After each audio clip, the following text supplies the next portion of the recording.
Hello, welcome to Unacademy students. आज Unacademy India में UPSC CSC की तैयारी का सबसे बड़ा प्लेटफॉर्म बन चुका है। अगर आप अनअकैडमी को सब्सक्राइब करते हो तो क्या क्या बेनिफिट्स मिलेंगे। डेली लाइव क्लासेस होगी जिसमें आप अपने एडुकेटर्स के साथ चैट कर सकते हो, डिस्कशंस में एंगेज हो सकते हो, अपने डाउट्स पूछ सकते हो, आंसर कॉल्स की फैसिलिटी है।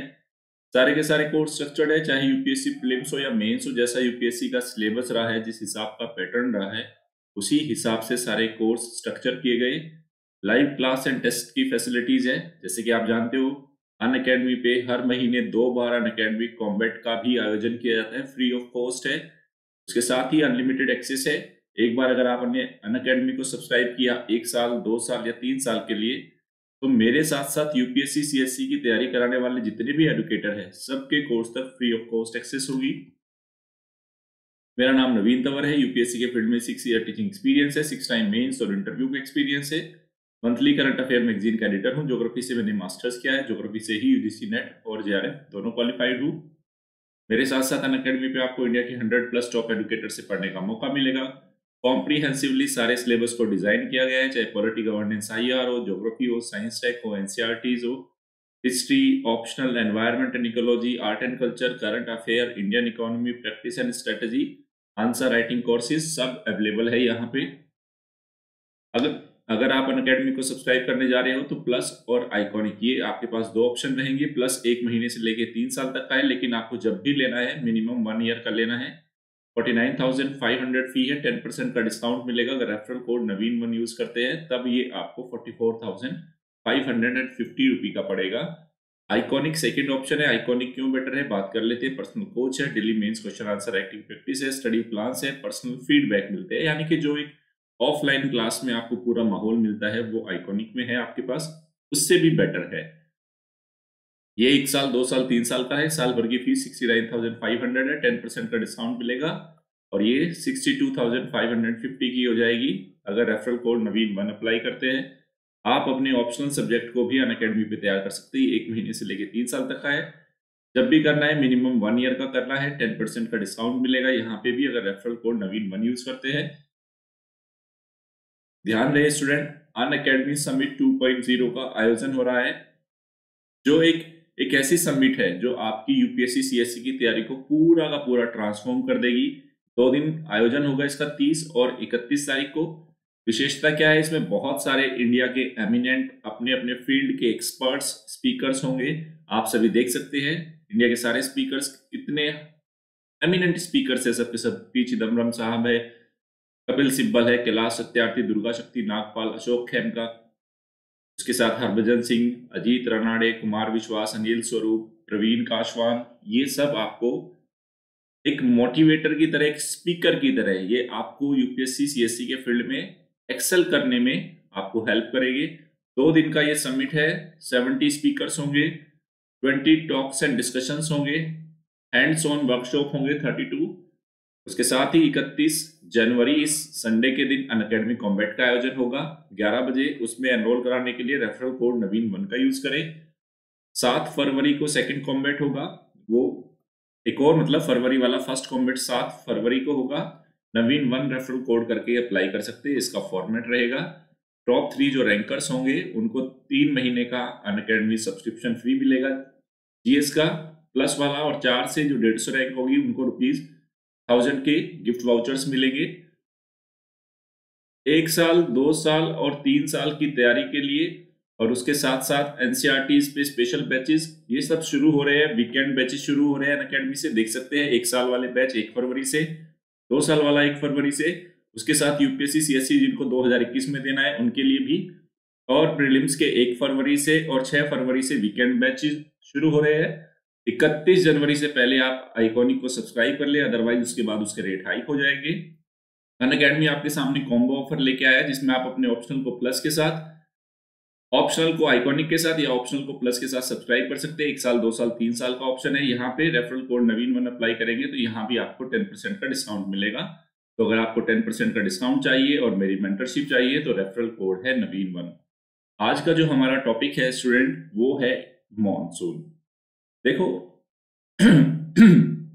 मॉनसून एक काफी कॉम्प्लेक्स फेनोमिनन है।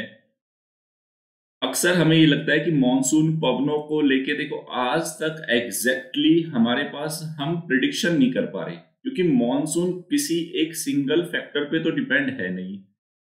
बहुत सारे उसमें फैक्टर्स रोल प्ले करते हैं, बहुत सारी प्राकृतिक घटनाओं का उसमें रोल है। तो एक काफी कॉम्प्लेक्स स्ट्रक्चर बन गया है, एक फिनोमिनन बन गया है स्ट्रक्चर ना कहे कि एक प्राकृतिक ऐसी घटना है जो काफी जटिल है। तो आज के सेशन में हम मॉनसून को समझने की कोशिश करेंगे। मॉनसून क्या है, आज तक मॉनसून की उत्पत्ति को लेके कौन कौन से सिद्धांत आ चुके, इस सिद्धांत की क्या कमियां हैं, मॉनसून का हम ये देखेंगे मॉनसून का वितरण कैसा है। ओके, फिर हम आज ही कोशिश करेंगे कि एल नीनो और ला नीना क्या है, ये सारी घटनाएं समझने की कोशिश करेंगे। बहुत ही शानदार क्लास होने वाली है, बने रहना आप। ये देखिए, पहले देखते हैं मॉनसून है क्या। एक सेकंड, ये देखिए, मॉनसून पवने द्वितीयक वायुमंडलीय संचरण है। आपको याद होगा मैंने क्लाइमेटोलॉजी के मैराथन सेशन 2 में बताया था कि 3 तरह के वायुमंडलीय संचरण होते हैं।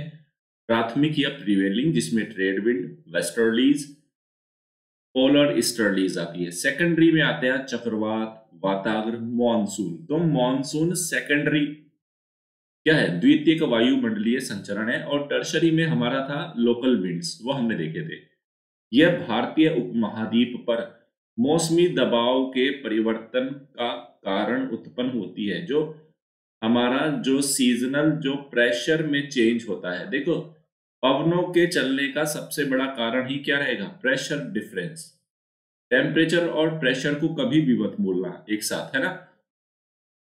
तो मॉनसून से तात्पर्य वायुमंडल संचरण से, वायु संचरण से व्युत्क्रमण से है, जो सूर्य की उत्तरायण और दक्षिणायन गति तथा दाब तंत्रों में व्युत्क्रमण हो जाता है। दाब तंत्रों में व्युत्क्रमण का मतलब क्या है, सपोज करो पहले कहीं हाई प्रेशर था, वहां लो प्रेशर हो गया, पहले कहीं लो प्रेशर था, वहां हाई प्रेशर हो गया, इस तरह की स्थिति। तो ये दाब तंत्रों में परिवर्तन से जुड़ी हुई एक घटना है। मॉनसून शब्द द्वारा भारतीय जलवायु की व्याख्या की जाती है। देखो, जब भी हम कहते हैं भारत की जलवायु कैसे कहते हैं, तो हम नाम लेते हैं उष्ण कटिबंधीय मॉनसूनी जलवायु है। यह ऋतु परिवर्तन, वर्षण तंत्र, वायु संचरण, दाब परिवर्तन, इन सब का समानार्थक शब्द है। मतलब आप क्या बोल सकते हो मॉनसून को, ऋतु परिवर्तन, ये वर्षण तंत्र से जुड़ा हुआ है, वायु संचरण, दाब परिवर्तन, इन सब का ये लगभग एक समानार्थक शब्द है। अब हम देखेंगे मॉनसून की उत्पत्ति के सिद्धांत कौन कौन से हैं। तो सबसे पहले आई मॉनसून की उत्पत्ति की क्लासिकल थ्योरी, परंपरागत सिद्धांत है और कुछ नए सिद्धांत है। तो पहले जानते हैं परंपरागत सिद्धांत क्या है। जो परंपरागत सिद्धांत है उसका प्रतिपादन एडमंड हेली ने किया था, जिसने क्या बताया कि मॉनसून पवने है क्या। उन्होंने बताया मॉनसून पवनों को समुद्री समीर या स्थल समीर माना है। समुद्री और स्थल समीर मैंने मैराथन सेशन 2 में बताया था।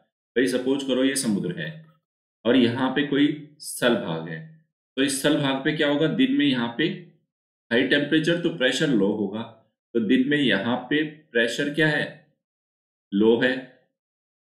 और समुद्र में क्या है, देर से गर्म होता है, तो दिन में यहाँ पे प्रेशर हाई है, क्योंकि कंपैरेटिवली ठंडा है तो प्रेशर हाई है, तो दिन में तो ये पवने चलती है, रात को जस्ट रिवर्स हो जाता है।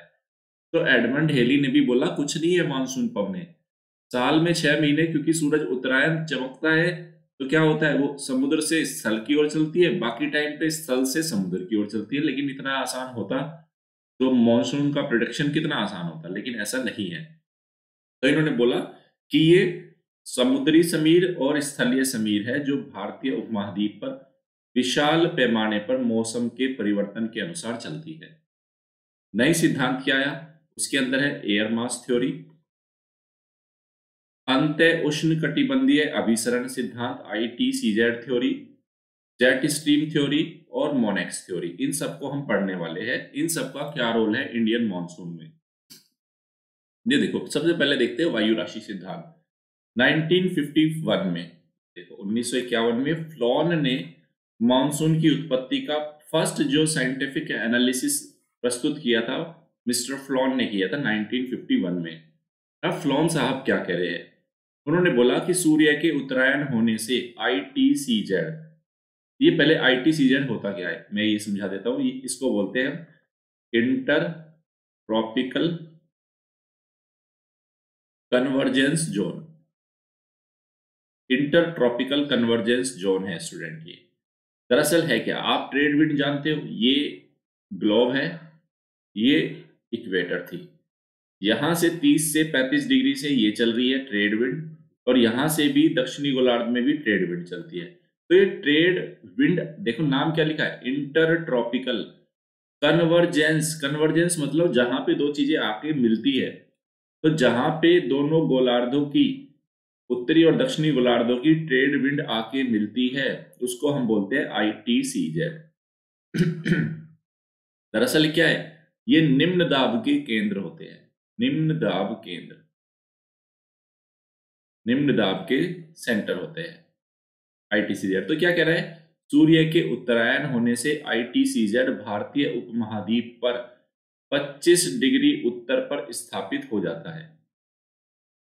मतलब मैंने क्या बताया था, जितने भी प्रेशर बेल्ट्स है वो सूर्य के अनुसार नॉर्थ और साउथ शिफ्ट करते रहते हैं। सूरज जैसे उत्तरी गोलार्ध में आएगा तो सारी की सारी नॉर्थ की ओर शिफ्ट कर जाएगी, सूरज जैसे दक्षिणी गोलार्ध में जाएगा तो सारी की सारी दक्षिण की ओर शिफ्ट हो जाती है।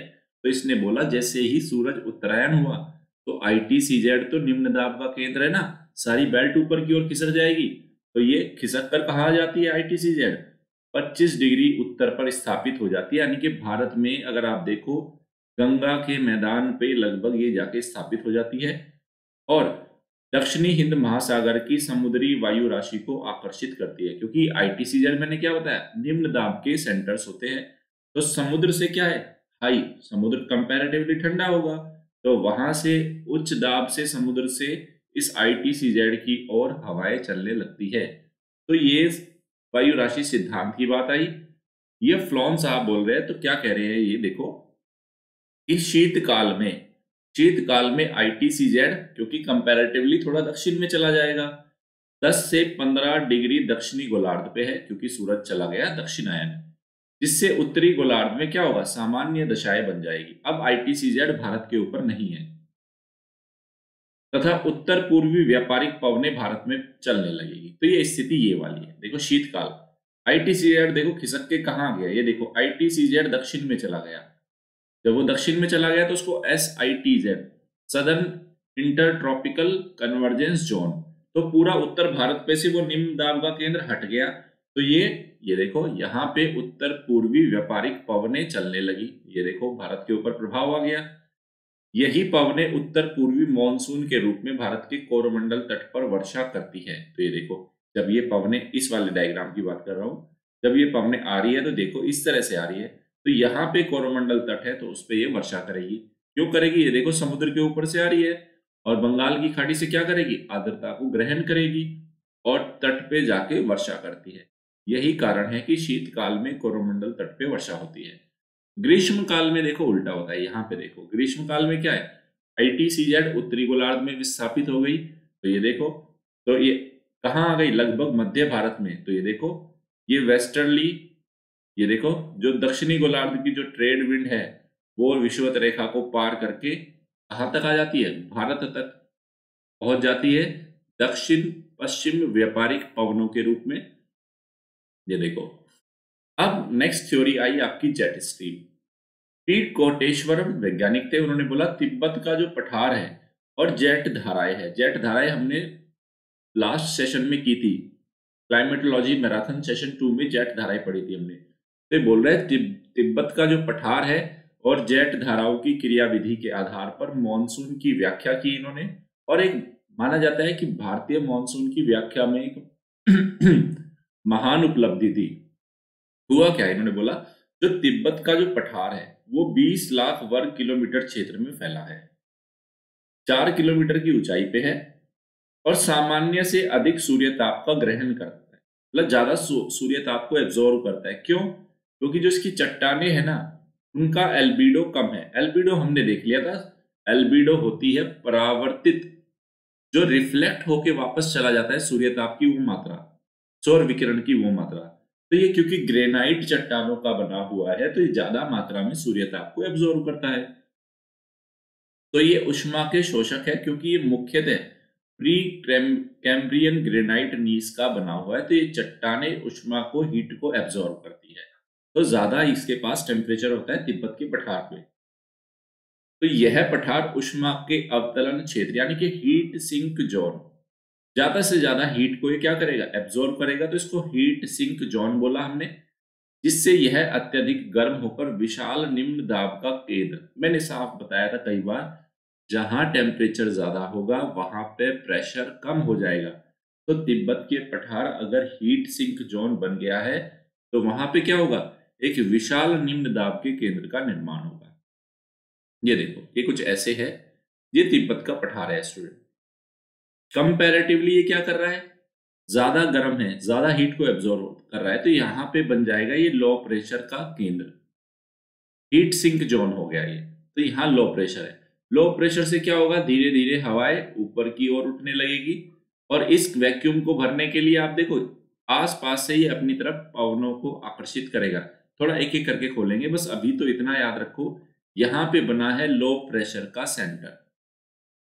आगे देखो, 12 किलोमीटर की ऊंचाई पर वायु प्रति चक्रवातीय प्रवाह के रूप में उत्तरी और दक्षिणी ध्रुवों की ओर फैलती है, जिसे मॉनसूनी ध्रुवीय उच्च बोलते हैं। ये बोल रहा है, यहाँ पे सुनो, यहाँ पे लो प्रेशर बन गया तिब्बत के पठार पे, ये लो प्रेशर बन गया, यहां से हवाएं ऊपर की ओर उठी। भाई गर्म होगा तो हल्की होगी, हवाएं ऊपर की ओर उठ रही है, ये उठने लगी, ये उठने लगी। जब जैसे जैसे हवाएं ऊपर की ओर उठेगी, मैंने सामान्य ताप पतन दर हर 1000 मीटर की ऊंचाई पे 6.5 डिग्री सेंटीग्रेड टेम्परेचर घट जाएगा। तो ये कह रहा है जब 12 किलोमीटर की ऊंचाई पे पहुंच जाएंगे और 1 किलोमीटर पे लगभग 6.5 डिग्री सेंटीग्रेड टेम्परेचर गिर रहा है, तो ये ऊपरी वायुमंडल में कह रहा है, क्षोभ मंडल के आसपास, क्षोभ मंडल की सीमा के आसपास पवनें ऊपर उठेगी। यहाँ पे धीरे धीरे ऊपरी वायुमंडल में हाई प्रेशर ठंडी पवनें होगी तो प्रति चक्रवातीय दशाएं उत्पन्न होगी।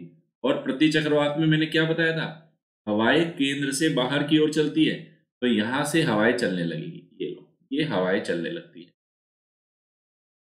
ऊपरी वायुमंडल की बात कर रहा हूं, तो ये देखो ये हवाएं चल रही है, इस तरह से हवाएं चल रही है उत्तरी गोलार्ध और उत्तर की ओर दक्षिण की ओर। तो ये क्या कह रहा है, इसे मानसून पोलर हाई कहते हैं। इस वायु का एक खंड उत्तर पूर्वी भारत की ओर गिरता है, ये वाला जो खंड है इसको बोल रहे हैं हम उत्तर पूर्वी भारत की ओर गिरता है, ये लो, जो कि कोरियोलिस के प्रभाव से उष्णकटिबंधीय पूर्वी जेट स्ट्रीम में गंगा के मैदान से होकर विंध्यन पर्वत श्रृंखला के ऊपर अवस्थित हो जाता है। तो ये क्या हो गया, देखो ये जो तिब्बत के पठार से, सपोज करो स्टूडेंट, मैं आपको एक और मैप बनाता हूं यहाँ पे, समझो। ये एक सेकंड रुको, मैं आपको एक मैप बना के दिखाता हूं। देखो ये हुआ, सुनो अब इसको, ये क्या समझाना चाह रहा है।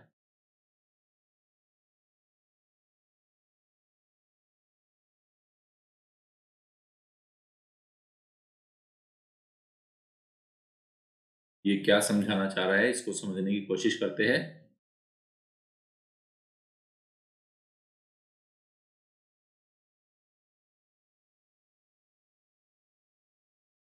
इसको समझेंगे अभी, रुको, एक मैप बनाना पड़ेगा आपके लिए, बढ़िया शानदार एक मैप बनाते हैं, उसके बाद आपको समझ में आएगा।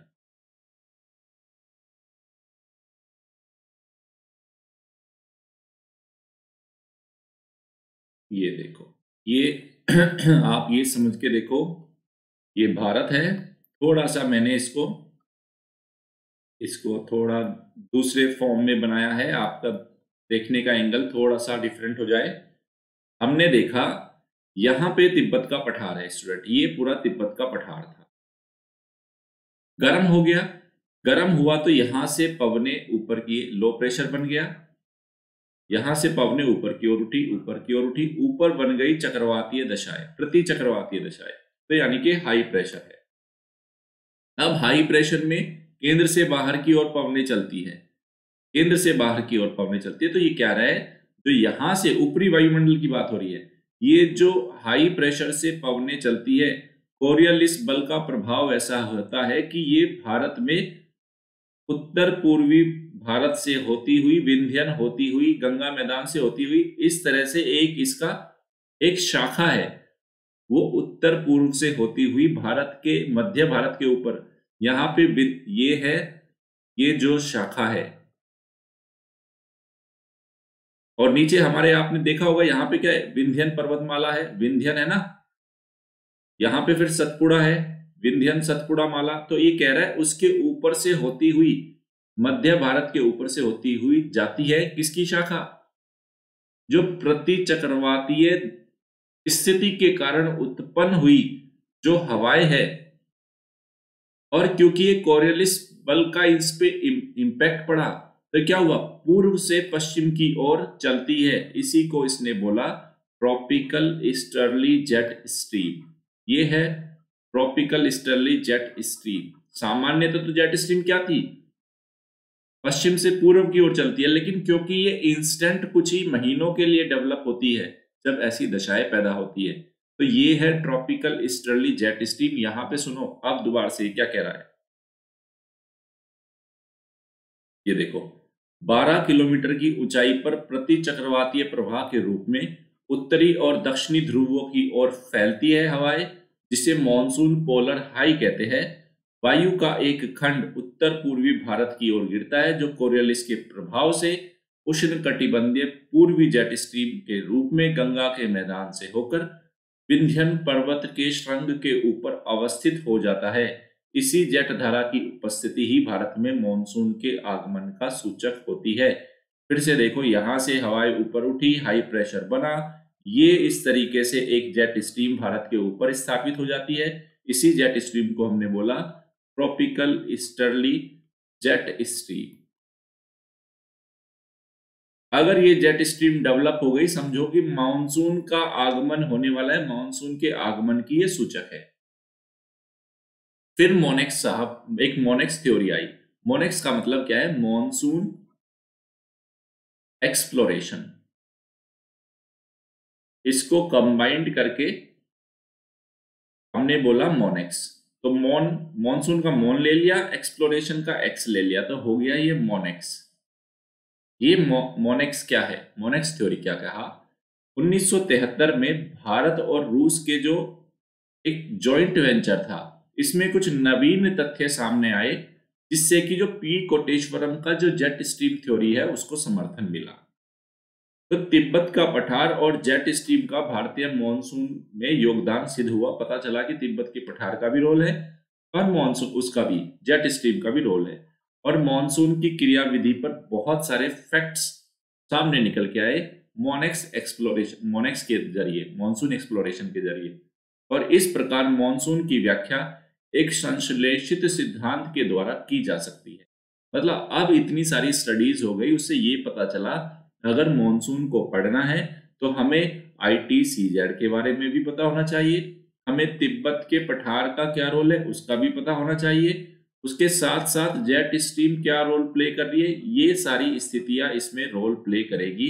एक संश्लेषित सिद्धांत है। अगर हमें मॉनसून को स्टडी करना है तो पर्टिकुलरली जैसा एडमंड हेली साहब कह के चले गए थे ना कि कुछ क्या है, ये मौसमी दाब तंत्र में परिवर्तन है, कुछ टाइम के लिए समुद्र से स्थल की ओर और कुछ टाइम के लिए स्थल से समुद्र की ओर पवनें चलती है, ऐसा नहीं है। ये लैंड ब्रीज या सी ब्रीज नहीं है मॉनसून। ओके, ये देखो अब मॉनसून की उत्पत्ति हुई कैसे, तो एक संश्लेषित सिद्धांत है, अब उसको समझते हैं। देखो, सूर्य के उत्तरायण, सूर्य के उत्तरायण होने की दशा में ITCZ, ये ITCZ है, उत्तरी गोलार्ध में जाके स्थापित हो गया। ये देखो, ये जून जुलाई का समय है, ये जून जुलाई का। देखो दिसंबर जनवरी में तो ITCZ, क्योंकि सूरज दक्षिणायन है तो खिसक के देखो ये रहा, ये दक्षिणी गोलार्ध में चला गया। जून जुलाई में क्योंकि सूरज उत्तरायण होता है तो खिसक के उत्तरी गोलार्ध में आ गया ITCZ, ये वाली बात है। थोड़ा देखा होगा आपने, ये देखो इंडिया के ऊपर स्थापित हो गया है पूरा का पूरा। और ऐसा नहीं है एक पूरी पट्टी है, पूरी ग्लोब पे एक पट्टी है, इसको ऐसा मत मानना कि सिर्फ इंडिया के ऊपर ही है, ITCZ पूरे ग्लोब पे विस्तृत है, याद रखना। पूरे ग्लोब पे ही तो आपकी ट्रेड विंड मिल रही है ना, ये उत्तरी गोलार्ध की, ये दक्षिणी गोलार्ध की। क्योंकि बात कर रहे हैं अभी हम इंडिया के रेफरेंस की, तो सिर्फ इंडिया का वाला हिस्सा ही देख रहे हैं। तो ITCZ आ गई उत्तरी गोलार्ध में।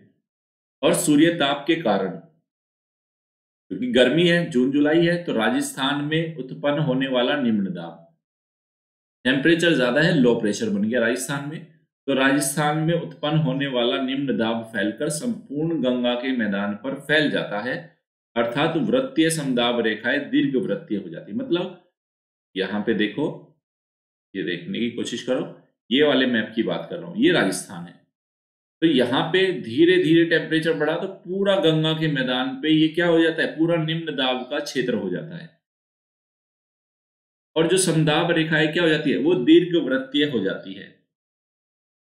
इसके अतिरिक्त ITCZ भी उत्तर की ओर विस्थापित होने लगता है, जिसे NITCZ कहते हैं।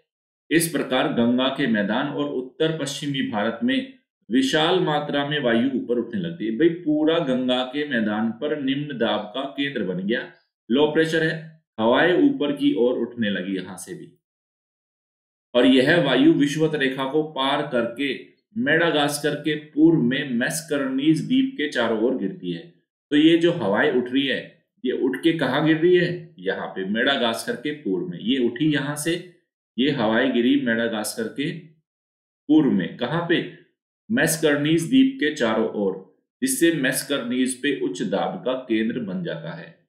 ये इस डायग्राम में समझो। हमने देखा यहां पे लो प्रेशर बन गया पूरा का पूरा, ये लो प्रेशर बन गया स्टूडेंट, लो प्रेशर है ये गंगा के मैदान पे। अब ये लो प्रेशर है तो यहां से हवाएं उठेगी, ये लो, यहां से हवाएं उठी, उठने के बाद जा कहां रही है, ये देखो, ये मेडागास्कर है और इसके पूर्व में जाके गिरी, ये मैस्करनीज है।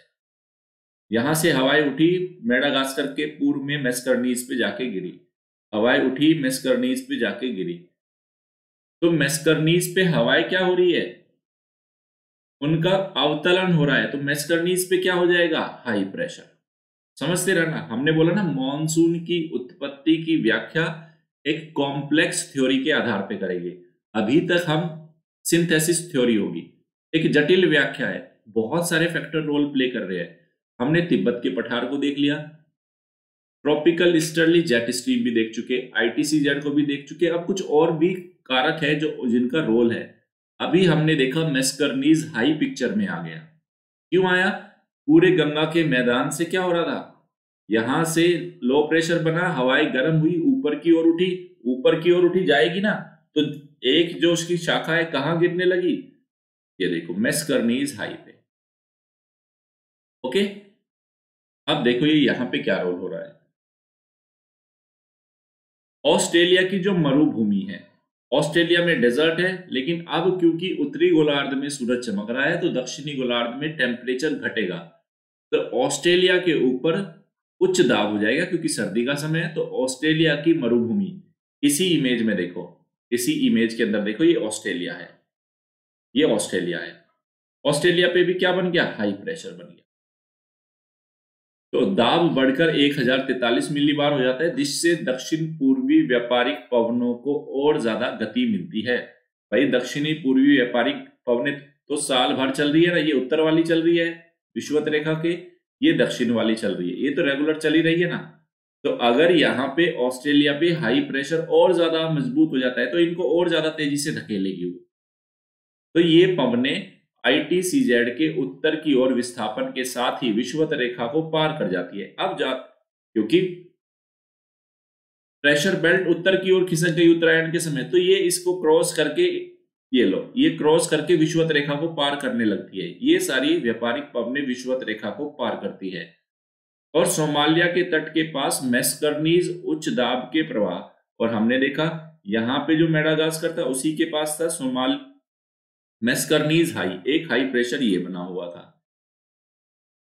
तो मैस्करनीज उच्च दाब के प्रवाह और दक्षिण व्यापारिक पवनों का अभिसरण होता है, तो ये यहाँ पे भी इस हाई प्रेशर क्षेत्र से मिली, जो वास्तविक मॉनसून की उत्पत्ति का कारण हुआ। कुल मिला के हुआ क्या, फिर से इस वाले डायग्राम को देखो, यहां हमने इस वाले डायग्राम को देखना है, ये मैस्करनीज हाई हो गया था, साथ के साथ ऑस्ट्रेलिया में भी हाई प्रेशर बन गया। तो व्यापारिक पवने तो रेगुलर चल ही रही है, ये व्यापारिक पवने चल रही है, पवने चल रही है। अब ये क्या कह रहे हैं ये व्यापारिक पवने जैसे ही मैस्करनीज हाई के क्षेत्र से गुजरती है तो वो भी हाई प्रेशर है, वो भी और धकेलेगा, तो और ज्यादा सशक्त हो जाती है व्यापारिक पवने। और ये व्यापारिक पवने क्या करेगी, अभी तो ये डायरेक्शन है, तो जैसे ही इक्वेटर को पार करेगी, इक्वेटर को ऐसे रही थी, पार करते ही ऐसे चलेगी, पार करते ही ऐसे चलेगी, पार करते ही ऐसे चलेगी, डायरेक्शन। कोरियोलिस फोर्स है, फेरल का नियम है, उत्तरी गोलार्ध में दाईं ओर मुड़ जाएगी, तो ये मुड़ गई। चलो अब एक घटना यहां पे और हो रही है, देखो अभी तक कौन कौन से फैक्टर पिक्चर में आ चुके, ITCZ आ गया, तिब्बत का पठार आ गया, तिब्बत प्लेटो आ गया, ट्रॉपिकल ईस्टर्ली जेट स्ट्रीम आ गई पिक्चर में, मैस्करनीज हाई आ गया, ठीक है, ऑस्ट्रेलियन हाई आ गया, ये सारे ऑस्ट्रेलियन हाई आ गया, ये सारे पिक्चर में आ चुके। मॉनसून को उत्पत्ति करने की, इस तरह से मॉनसून की उत्पत्ति हुई, उसके ये सारे अभी तक उसके पीछे रेस्पॉन्सिबल जो सारे फैक्टर्स है ये पिक्चर में आते जा रहे हैं। अभी 2-3 और आने हैं पिक्चर में, सुनो आगे। जो मोजाम्बिक है, मोजाम्बिक कहाँ है, मोजाम्बिक चैनल के ऊपर, आपने ओशनोग्राफी पढ़ी होगी, मोजाम्बिक चैनल के ऊपर गर्म वायु राशि अफ्रीका उच्च भूमि की शीत वायु राशि से संपर्क करती है। देखो आ गई, वायु राशियों का भी यहाँ पे रोल आ गया। मैंने मैराथन सेशन 2 में एयर मास साफ साफ कराया था।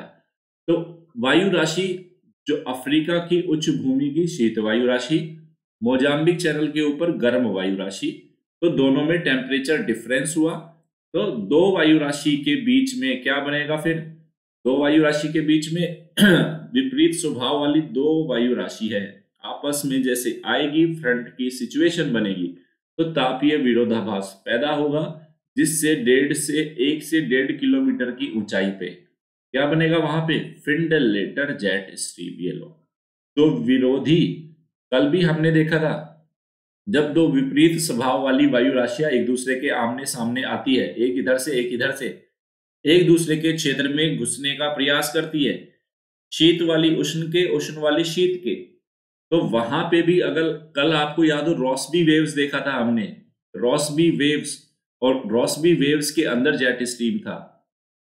तो जब भी दो विपरीत स्वभाव वाली वायु राशि आई, तो ये विपरीत स्वभाव वाली दो वायु राशियां मिलती है अफ्रीका के पूर्वी उच्च भूमि पे, क्योंकि किलिमंजारो पर्वतीय क्षेत्र है, वहां पे ठंडी वायु राशि, और जस्ट बाजू में समुद्र के ऊपर मोजाम्बिक चैनल में गर्म वायु राशि, तो वो दोनों आपस में विपरीत स्वभाव की वायु राशियां मिली, वहां पे भी एक जेट स्ट्रीम पैदा हुई 1 से 1.5 किलोमीटर की ऊंचाई पे, जिसको हम बोलते हैं फिंडलेटर जेट स्ट्रीम। ये कुछ यहाँ पे इस वाले डायग्राम को देखना, इस वाले को, ओके, यहाँ पे अफ्रीका की उच्च भूमि है और यहाँ पे ये मोजाम्बिक चैनल है, तो एक यहाँ पे भी एक जेट स्ट्रीम बनी जिसका नाम है फिंडलेटर जेट स्ट्रीम। तो ये जेट स्ट्रीम बनी यहाँ पे देख सकते हो आप इस वाले इमेज में देखो, ये यहाँ पे आपको नजर आ रहा है सोमाली जेट स्ट्रीम, नजर आ रहा है ना आपको, कैसे बनी यहाँ पे, इस जेट स्ट्रीम बनने का कारण गर्म जलधारा और ठंडी, गर्म जलधारा के ऊपर थी उष्ण वायु राशि, गर्म वायु राशि, पर्वतीय भूमि पे थी शीत वायु राशि। तो ये जेट स्ट्रीम जो बनी, फिंडलेटर जेट स्ट्रीम जो ये बनी है, मॉनसूनी हवाओं के ऊपर उपस्थित, क्योंकि मॉनसूनी हवाएं तो नीचे समुद्र के ऊपर चल रही है ना, उसके ऊपर ऊपरी वायुमंडल में क्या है, फिंडलेटर जेट स्ट्रीम, तो वो क्या करेगी, भारत की ओर धकेलती है उन्हें, भारत की ओर, किसको, व्यापारिक पवनों को भारत की ओर धकेलती है, और इस जेट स्ट्रीम का विस्तार 9 डिग्री उत्तरी अक्षांश तक है। मतलब ये अगर जो इसका विस्तार देखें कि कितने क्षेत्र तक फैली है, तो ये कहां से, मोजाम्बिक चैनल से लेके, वहां से लेके 9 डिग्री उत्तरी अक्षांश, यानी कि लगभग भारत के दक्षिण तक, यहां तक मान के चलो, ये देखो ये भारत के दक्षिण तक, यहां तक लेके आती है, यहां से यहां तक उसको उसने धकेल दिया, चलो भाई मैं भी तुम्हें धकेल रहा हूं। तो मैस्कर्नीज हाई धकेल रहा है, ऑस्ट्रेलियन हाई धकेल रहा है, ऊपर से फिल्ड लेटर जेट स्ट्रीम भी भारत की ओर धकेल रही है तथा समुद्र की सतह पर इसके नीचे शीत सोमालिया धारा उत्पन्न होती है जो वायुमंडलीय उष्मा का अवशोषण करती है और ये जेट स्ट्रीम क्षीण हो जाती है। देखो जेट स्ट्रीम कमजोर कैसे पड़ती है, क्योंकि इसके जस्ट नीचे सोमालिया ठंडी धारा है। भाई मोजाम्बिक से जैसे थोड़ा उत्तर की ओर चलेगे ना, उत्तरी गोलार्ध की ओर, तो मोजाम्बिक के बाद आ गया सोमाली, सोमालियन कोल्ड करंट है। तो वो कोल्ड करंट क्या करती है, ऊपर की जेट स्ट्रीम की एनर्जी को सक करती है, उसको कमजोर बना देती है, जिस कारण ये बहुत ज्यादा शक्तिशाली नहीं बन पाती, बहुत ज्यादा प्रभाव नहीं डाल पाती। फिर से देखते हैं अब अभी तक हो क्या क्या गया। देखो तसल्ली से सुनेंगे क्या क्या हो चुका है हमारे पास, हमारे साथ हुआ क्या क्या है। ये देखो, ये अफ्रीका है, सब पढ़ लिया हमने। अब इसको देखते हैं क्या रोल हो रहा है, क्या क्या फैक्टर्स रोल प्ले कर रहे हैं।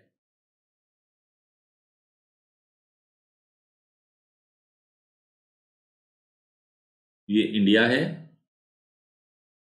ओके। यहां पे हम बना लेते हैं ऑस्ट्रेलिया।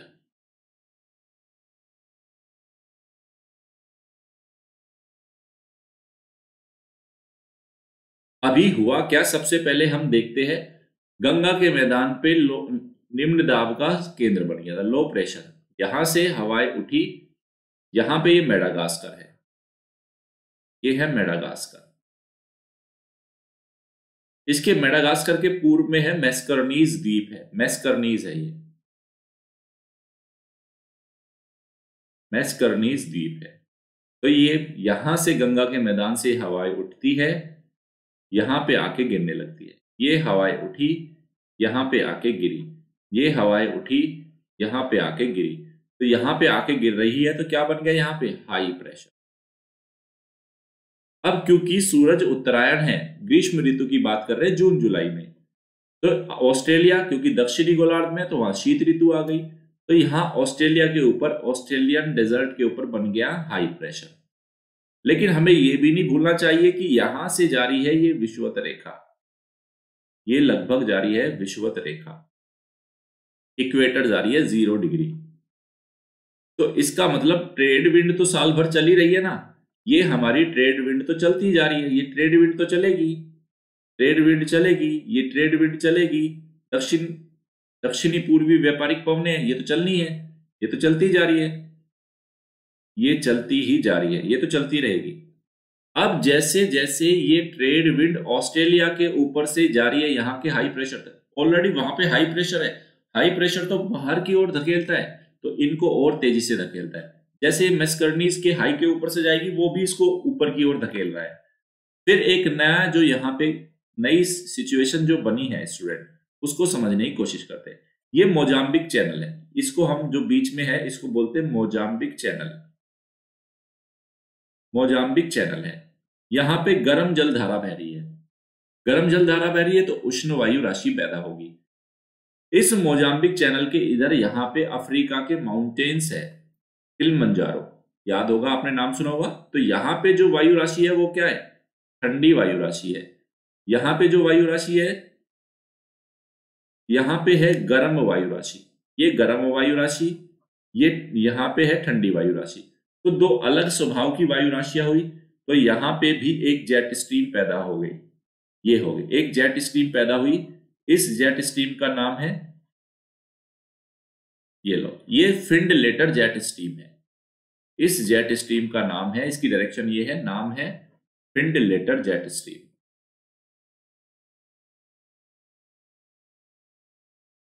समझना इसको बहुत अच्छे से। अब दिक्कत यह है, यहां पे है सोमाली, यहां पे सोमालिया है। इस फिंड लेटर जेट स्ट्रीम के नीचे ठंडी जलधारा आ जाती है, थोड़ा सा जैसे उत्तर की ओर जा रही है ना, जैसे जैसे इंडिया की ओर आ रही है, यहां पे सोमाली ठंडी धारा है इसके नीचे। तो ठंडी धारा क्या करती है, ऊपर इस जेट स्ट्रीम की एनर्जी को, उष्मा का अवशोषण करती है, तो ये कमजोर पड़ जाती है। तो ये जो फिंड लेटर जेट स्ट्रीम भी क्या कर रही थी, व्यापारिक पवनों को देखो किस ओर धकेल रही है, भारत की ओर धकेल रही है, ये भी भारत की ओर धकेल रही है।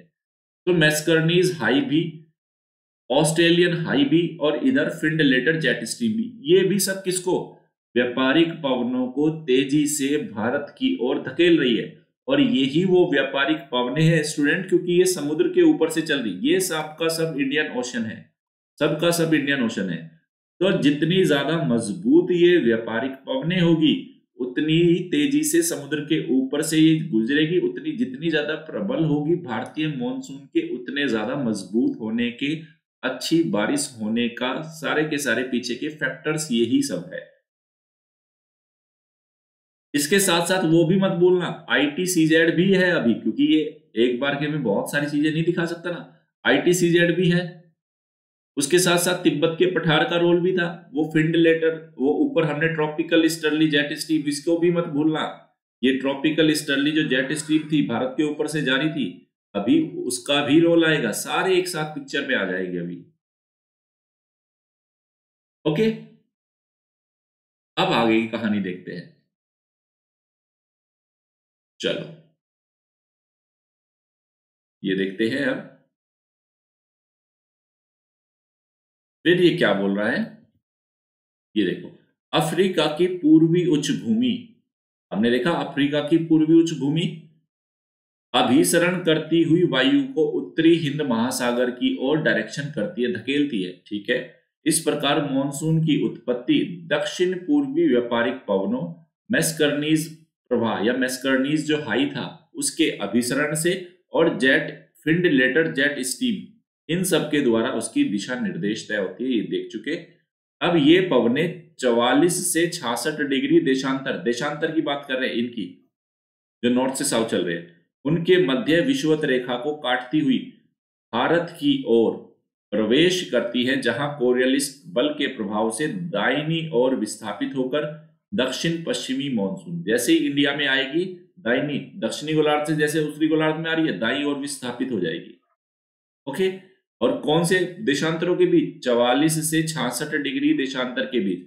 अरे भाई ये देशांतर रेखाएं है ना, ऐसे ऐसे पूर्व से पश्चिम की ओर, उत्तर से दक्षिण चल रही है ना, ये इस तरह से पूर्वी देशांतर, और ये तो ये कह रहा है जैसे 44 से 66 डिग्री अक्षांशों के बीच में काटती हुई भारत की ओर प्रवेश कर गई। अब फिर आया हमारा फर्स्ट ऑफ मॉनसून, मॉनसून का प्रस्फुटन, ये क्या है इसको देखते हैं, एक सेकंड रुकिए। मॉनसून प्रस्फुटन क्या है, यह एक आकस्मिक घटना है, आकस्मिक का मतलब सडन है, हमें नहीं पता कब होने वाली है, तथा 1 जून को सामान्यतः मालाबार के तट पर मॉनसून का आगमन होता है। हम बोलते हैं ना मॉनसून आ गया इंडिया में, तो एक डेट है 1 जून, उस पे ये मालाबार के तट पे आते हैं। मालाबार तट कहाँ है, ये अगर भारत है तो यहाँ पे ये मालाबार कोस्ट है, ये वाला मालाबार कोस्ट।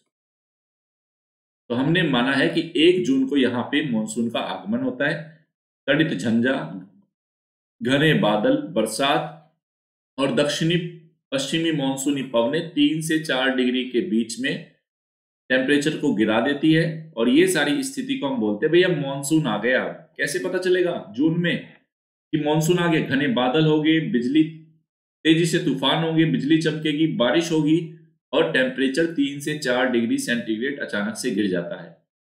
अब बोलेंगे कि ये पक्का है क्या, इसी डेट को आएगा, ये देखो ये अघोषित है, हमें नहीं पता, इतने सारे फैक्टर्स रोल प्ले कर रहे हैं, उनका कॉम्बिनेशन नॉर्मली तो 1 जून के आसपास बैठता है, इसलिए हम बोलते हैं 1 जून, ठीक है, अघोषित है।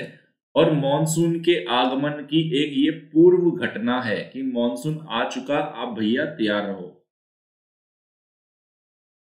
अब ऑनसेट ऑफ मॉनसून, वो बर्स्ट ऑफ मॉनसून था, अब ये है ऑनसेट ऑफ मॉनसून।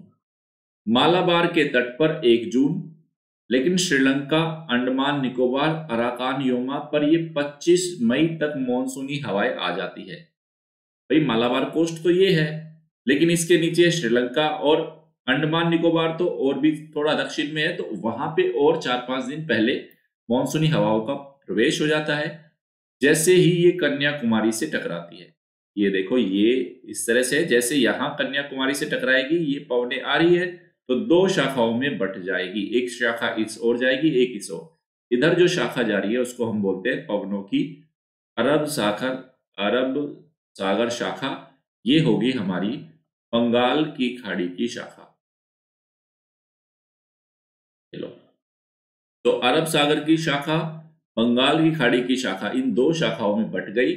और भारत की जो पर्वतीय संरचना है, अब जो ये अरब सागर की शाखा है भैया, यहां पे तो पूरा वेस्टर्न घाट है। ओके, और नॉर्थ ईस्ट में जब जाएगी तो पूरा उत्तर पूर्वी हिमालय है वहां पे। तो भारत की अब पर्वतीय संरचना अब ये डिसाइड करेगी कि मॉनसूनी वर्षा किस क्षेत्र में कितनी होगी, ज्यादा होगी, कम होगी। क्योंकि आप जानते हैं पर्वत के सहारे, ये अगर पर्वत है, पवने आर्द्रता से युक्त है, तो इनके सहारे सारे ऊपर उठेगी, संघनन होगा, आर्द्रता से युक्त है क्योंकि समुद्र के ऊपर से आई है। तो इस संघनन से यहाँ बादलों का निर्माण होगा और झमाझम बारिश होगी। अब डिसाइड करेगी भारत की पर्वतीय संरचना कि मॉनसूनी पवने के ऊपर प्रभाव रहेगा इन पर्वतीय संरचनाओं का। तो पहले देखते हैं अरब सागर की शाखा, बे ऑफ बंगाल शाखा। तो मॉनसूनी पवने पश्चिमी घाट से टकराकर, ये पश्चिम का घाट है, ये वाला, ये पूरा पश्चिमी घाट है। ओके, यहां पे याद रखना, यहां पे विंध्यन है, यहां पे सतपुड़ा है, यहां पे उत्तर पूर्वी हिमालय है, ये देखो ये हिमालय है सब। ओके, यहां पे अरावली है, ये इस तरह से। अब पर्वतीय संरचना है, ये क्या रोल प्ले करेगी। तो मॉनसूनी पवने पश्चिमी घाट से टकराकर पर्वतीय वर्षा करती है। तो ये पश्चिमी घाट है, ये वाला पश्चिमी घाट है, वेस्टर्न घाट, इससे टकराई है अरब सागर की शाखा वाली पवने। तो उत्तरी मालाबार कनारा तट पर 200 सेंटीमीटर, कोंकण तट पर 150 सेंटीमीटर और पश्चिमी घाट के शीर्ष पर 100 सेंटीमीटर की वर्षा करती है। मतलब ये क्या क्या कह रहा है, गुजरात से लेके ये इधर केरल तक की बता रहा है ये, कि यहाँ पे मालाबार तट है बिल्कुल नीचे, यहाँ पे कितनी हो रही है 200 सेंटीमीटर। तो जैसे जैसे उत्तर की ओर जा रहा है थोड़ा वर्षा कम होती जा रही है। फिर नर्मदा तापी घाटी में इसकी एक उपधारा प्रवेश करती है। तो एक, ये देखो, ये सुनो, ये देखो, ये पश्चिमी घाट था, पश्चिमी घाट है, यहां पे ये देखो विंध्यन, और ये है सतपुड़ा। तो ये कह रहा है एक शाखा, इस अरब की सागर की शाखा, इसकी एक शाखा प्रवेश कर जाती है नर्मदा तापी की घाटी में, जो सतपुड़ा, महादेव और अमरकंटक पर लगभग 100 सेंटीमीटर वर्षा करती है। ये लो, मैं आपसे बता देता हूं, बहुत सारे बच्चे नए होंगे इसमें। आप एक बार अनअकैडमी लर्निंग ऐप पे जाके नवीन तंवर के नाम से मेरी प्रोफाइल सर्च करो, उस पे मैंने इंडिया और वर्ल्ड मैपिंग के ऊपर कंप्लीट वीडियो डाली हुई है। 14 वीडियोस है, एक एक घंटे की, कंप्लीट इंडिया और वर्ल्ड मैपिंग है। तो ये जो कौन सी पर्वत श्रेणी कहाँ है, कहाँ पे कौन सा पठार है, ओके, कौन सी नदियां हैं, उन सब के बारे में आपको कंप्लीट डिटेल मिल जाएगी वहां पे। तो उन वीडियोस को जरूर देखें ताकि अंडरस्टैंडिंग बहुत अच्छी हो। देखो, मैपिंग के बिना ज्योग्राफी समझ में नहीं आने वाली स्टूडेंट्स। अगर किसी को यही नहीं पता विंध्यन कहाँ है, नर्मदा कहाँ है, सतपुड़ा कहाँ है, तो कैसे समझ में आएगा ये सारी। एक बार उन क्लासेस को जरूर देखना है ना। वैसे तो सब स्कूल से पढ़ के आए हैं, स्कूल्स में नर्मदा तापी विंध्यन सतपुड़ा सब पढ़ा होगा आपने। फिर देखो, ये देख लीजिए, इस मैप को देखो, यहाँ पे मैं आपको दिखा देता हूं। ये पूरा वेस्टर्न घाट है स्टूडेंट, ये पूरा वेस्टर्न घाट दिख रहा है ना आपको, ये वेस्टर्न घाट है। ये देखिए, ये अरावली दिखाई गई है यहाँ पे, ये अरावली है। ये विंध्यन दिखाई है यहाँ पे, ये विंध्यन है। विंध्यन के जस्ट नीचे सतपुड़ा है, ये सतपुड़ा है।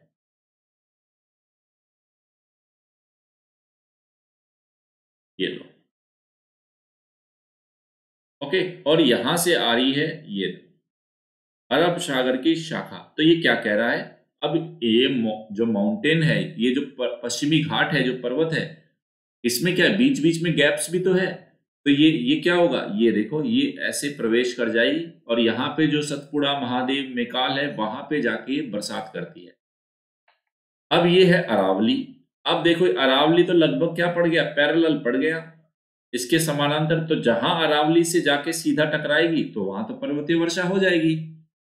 और जहां अरावली के पैरेलल चलेगी, अरे भाई मॉनसूनी पवनों के अंदर आर्द्रता है लेकिन सामने कोई बाधा ही नहीं है, तो वो सीधी जा रही है ना, उस पर क्या फर्क पड़ रहा है। तो यही कारण है अरावली की जो लोकेशन है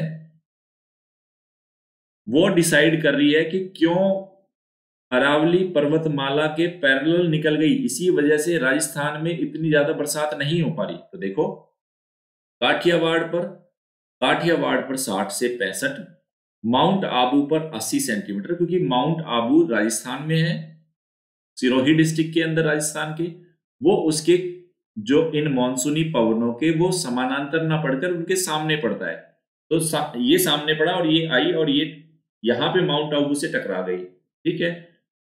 तो वहां पे 80 सेंटीमीटर वर्षा होती है क्योंकि यहां पर पर्वत का अवरोध मिलता है। लेकिन कच्छ और राजस्थान में 40 सेंटीमीटर से भी कम वर्षा होती है। दो कारण है, एक तो अरावली की ऊंचाई बहुत कम है, भाई उतनी हाइट भी तो होनी चाहिए कि वो जिस तरह से वायु ऊपर उठती उठती जा रही है, अरे ये पर्वत था, इसके सहारे आर्द्र वायु ऊपर उठ रही है, तो एक सर्टेन हाइट पे ही तो जाके उसको ड्यू पॉइंट मिलेगा, वो संघनित होना शुरू करेगी, बादलों का निर्माण करेगा।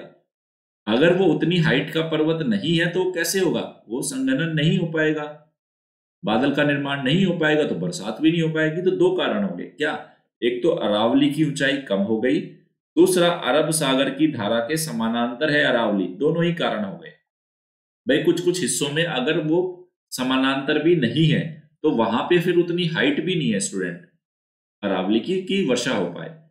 तो ऊपरी वायु के गर्म होने के कारण मानसूनी पवनों की सापेक्षिक आर्द्रता घट जाती है और वर्षा की संभावना क्षीण हो जाती है, और पंजाब हिमालय से टकराकर 100 सेंटीमीटर वर्षा, ये ऊपर तो देखो ये पंजाब हिमालय है, तब ये जाके टकराएगी, ये लो पंजाब हिमालय से जाके टकराई, इनके अंदर तो आर्द्रता थी, तो यहां पे हो गई 100 सेंटीमीटर वर्षा।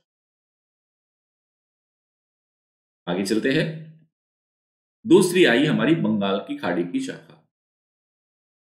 यह शाखा कोरोमंडल तट के समानांतर, ये कोरोमंडल तट है, इस डायग्राम में देखेंगे ये कोरोमंडल तट है, इसके पैरेलल चल रही है, ये समानांतर चलती है, जहां ग्रीष्म काल में वर्षा का अभाव है। सेम जैसे अरावली के पैरेलल जा रही है ना, इधर कोरोमंडल कोस्ट के पैरेलल चल रही है, तो बरसात नहीं हो रही ग्रीष्म काल में।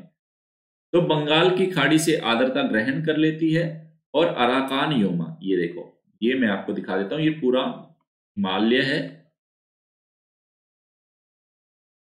ये लो ये हिमालय है पूरा का पूरा यहाँ पे, ओके, ये सब हिमालय है। तो एक आर्द्रता ग्रहण करके अराकान योमा और पूर्वांचल की पहाड़ियों में प्रवेश कर जाती है, यानी कि उत्तर पूर्वी भारत की जो पहाड़ियां है कह रहा है उनमें ये प्रवेश कर गई। ये मानसूनी पवनें देखो यहाँ पे प्रवेश कर गई, जहां लगभग 150 से 200 सेंटीमीटर वर्षा मिल रही है, 150 से 200 सेंटीमीटर। तो हाई टेम्परेचर हो गया, हाई रेनफॉल हो गया और हाई टेम्परेचर हो गया। तभी अगर आपको याद हो, मैं आपको शंकर आईएएस का एनवायरमेंट एंड इकोलॉजी करा रहा हूं, और उसमें मैंने बोला भारत के उत्तर पूर्वी भारत में सदाबहार वन मिलते हैं। तो बरसात तो किससे प्राप्त हो गई, मॉनसून से, और टेम्परेचर क्योंकि ये इक्वेट जो आपकी कर्क रेखा है उसके आसपास है। तो कुल मिला के यहाँ पे सदाबहार एवरग्रीन फॉरेस्ट मिलने का कारण ये हो गया। गारो खासी जयंतिया मेघालय में खासी की कीप नुमा घाटी में प्रवेश करके ये 1000 से 1500 सेंटीमीटर तक वर्षा करती है, और जो मासिन राम है मेघालय में, उसके चेरापूंजी में सर्वाधिक वर्षा वाले क्षेत्र, भाई ये चारों तरफ इस तरह का आप ये मान के चलो माउंटेन की लोकेशन है। यहां पे अगर ट्रैप कर गई तो इन्हीं पर्वतीय श्रृंखलाओं के बीच में, क्योंकि बार बार पवने आ रही है और यहीं ट्रैप हो जा रही है, तो खूब बरसात कर रही है, खूब बरसात कर रही है, जितनी भी आर्द्रता लेके आ रही है यहीं पर ट्रैप हो जाती है, पर्वत श्रृंखलाएं उनके सहारे ऊपर उठेगी बारिश, ऊपर उठेगी बारिश, लगातार बारिश होती जा रही है यहाँ पे। आगे चलते हैं, अब ये देखो किस तरह से, अब ये देखो यहाँ पे स्टूडेंट, ये पूरा का पूरा हिमालय है, एक सेकेंड मैं यहाँ पे कलर चेंज कर लेता हूं, ये उत्तर में पूरा हिमालय है, ये हिमालय है, और यहां से तो हमने देखा ये बंगाल की खाड़ी की शाखा ये एंटर कर गई, बंगाल की खाड़ी की शाखा एंटर कर गई, तो हिमालय के सहारे सहारे ये क्या चलती है, पश्चिम से पूर्व से पश्चिम की ओर, इधर पूर्व है और इधर चल रही है किस ओर, पश्चिम की ओर, पूर्व से पश्चिम की ओर चलती है ये पवने। तो हिमालय की पर्वतीय संरचना बंगाल की खाड़ी की शाखा को पश्चिम की ओर विस्थापित करती है। शिवालिक और भाबर क्षेत्र पे 100 सेंटीमीटर पर्वतीय वर्षा होती है और बाद में जाके पंजाब की शाखा से मिल जाती है, पंजाब, यह शाखा पंजाब हिमालय पर अपनी परित्यक्त शाखा से मिल जाती है।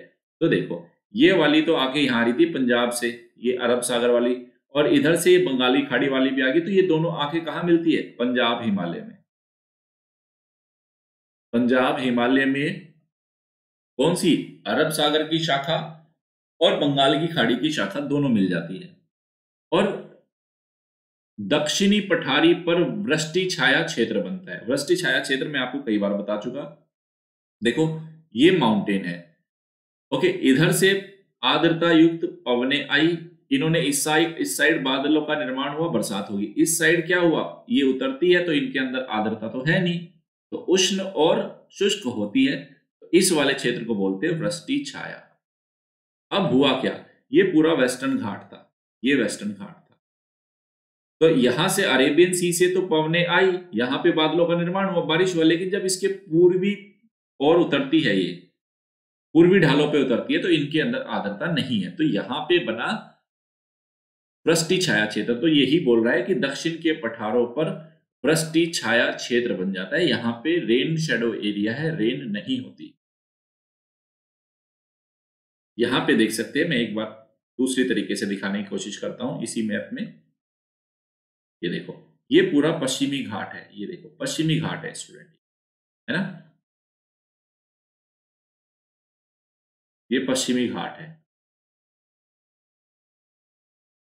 अब यहां से अरब सागर से पवने आ रही है, यहीं बादलों का निर्माण हुआ, इसी ओर बरस गई। जब ये इधर पूर्व की ओर उतरती है, इधर इधर पूर्व की ओर उतर रही है, पूर्वी ढालों पे उतर रही है, तो इनके अंदर आर्द्रता नहीं है, शुष्क है, तो यहां पे क्या बन गया, ये सब वृष्टि छाया क्षेत्र बन गया, यहां पे बरसात या वर्षा की मात्रा कम है, ये समझाने की कोशिश की है यहां पे। तो यहां पे दिखाया गया है इस वाले डायग्राम में distribution of rainfall in India. देखो ये 200 सेंटीमीटर से, ये वाला जो कलर है डार्क ब्लू, 200 सेंटीमीटर से ज्यादा जहां पे हो रही है, तो ये देखो ये पूरा यहाँ पे 200 सेंटीमीटर से ज्यादा हो रही है, यहाँ पे भी देखो ये 200 सेंटीमीटर से ज्यादा वाला क्षेत्र है। यहाँ पे जानते हो पर्वतीय श्रृंखलाओं में प्रवेश कर गई बंगाल की खाड़ी की शाखा और इधर अरब सागर की शाखा, फिर ये कम होती जाएगी। बंगाल की खाड़ी की जो शाखा है ना स्टूडेंट, ये तो जैसे जैसे पूर्व से पश्चिम की ओर जा रही है, ये पश्चिम की ओर जा रही है, पूर्व से पश्चिम की ओर, इधर वेस्ट है और इधर ईस्ट है, तो जैसे जैसे पूर्व से पश्चिम की ओर जाएगी तो इससे बरसात की मात्रा कम होती जाएगी, क्योंकि इनको जो आर्द्रता जो मिल रही थी, कहां से मिल रही थी, बंगाल की खाड़ी से, तो कुछ तो रास्ते में ही बरसती चली गई, तो यहां तक जाते जाते जाते कम वर्षा होती है। तो आप हम बैठे हैं यहाँ दिल्ली में, राजस्थान में, तो कम वर्षा मिल रही है हमें। तो ये डायग्राम आप ड्रॉ कर लेना, ये डायग्राम आप ड्रॉ कर लेना।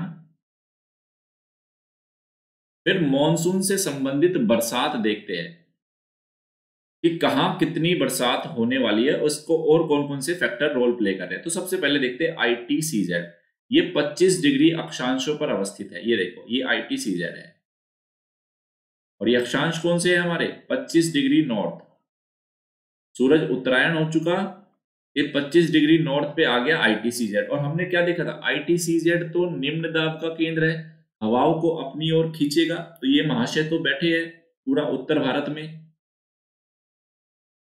तो ये क्या करेगा, बंगाल की खाड़ी की शाखा की जो आर्द्रता युक्त पवने हैं उनको अपनी ओर खींचेगा, निम्न दाब का केंद्र है, सेंटर से, या पूरी की पूरी एक बेल्ट है, तो बंगाल की खाड़ी की 90 डिग्री देशांतर के पूर्व से और 15 से 18 डिग्री उत्तरी अक्षांशों के मध्य निम्न अवदाब तंत्र अथवा उष्ण कटिबंधीय चक्रवात पैदा होते हैं। तो यहां पे देखो अब हो क्या रहा है, बंगाल की खाड़ी में यहां चक्रवात पैदा हो रहे हैं, यहाँ चक्रवात पैदा हो रहे हैं, चक्रवात पैदा हो रहे हैं, तो छोटे छोटे चक्रवात पैदा हो रहे हैं, और ये निम्न दाब का केंद्र है, तो चक्रवात जाके इसमें प्रवेश कर जाते हैं। लो भाई, इनको चक्रवात को तो क्या चाहिए, निम्न दाब के केंद्र की ओर लगातार मूव कर गए, तो ये चक्रवात बनते हैं बंगाल की खाड़ी में और प्रवेश कहां कर गए,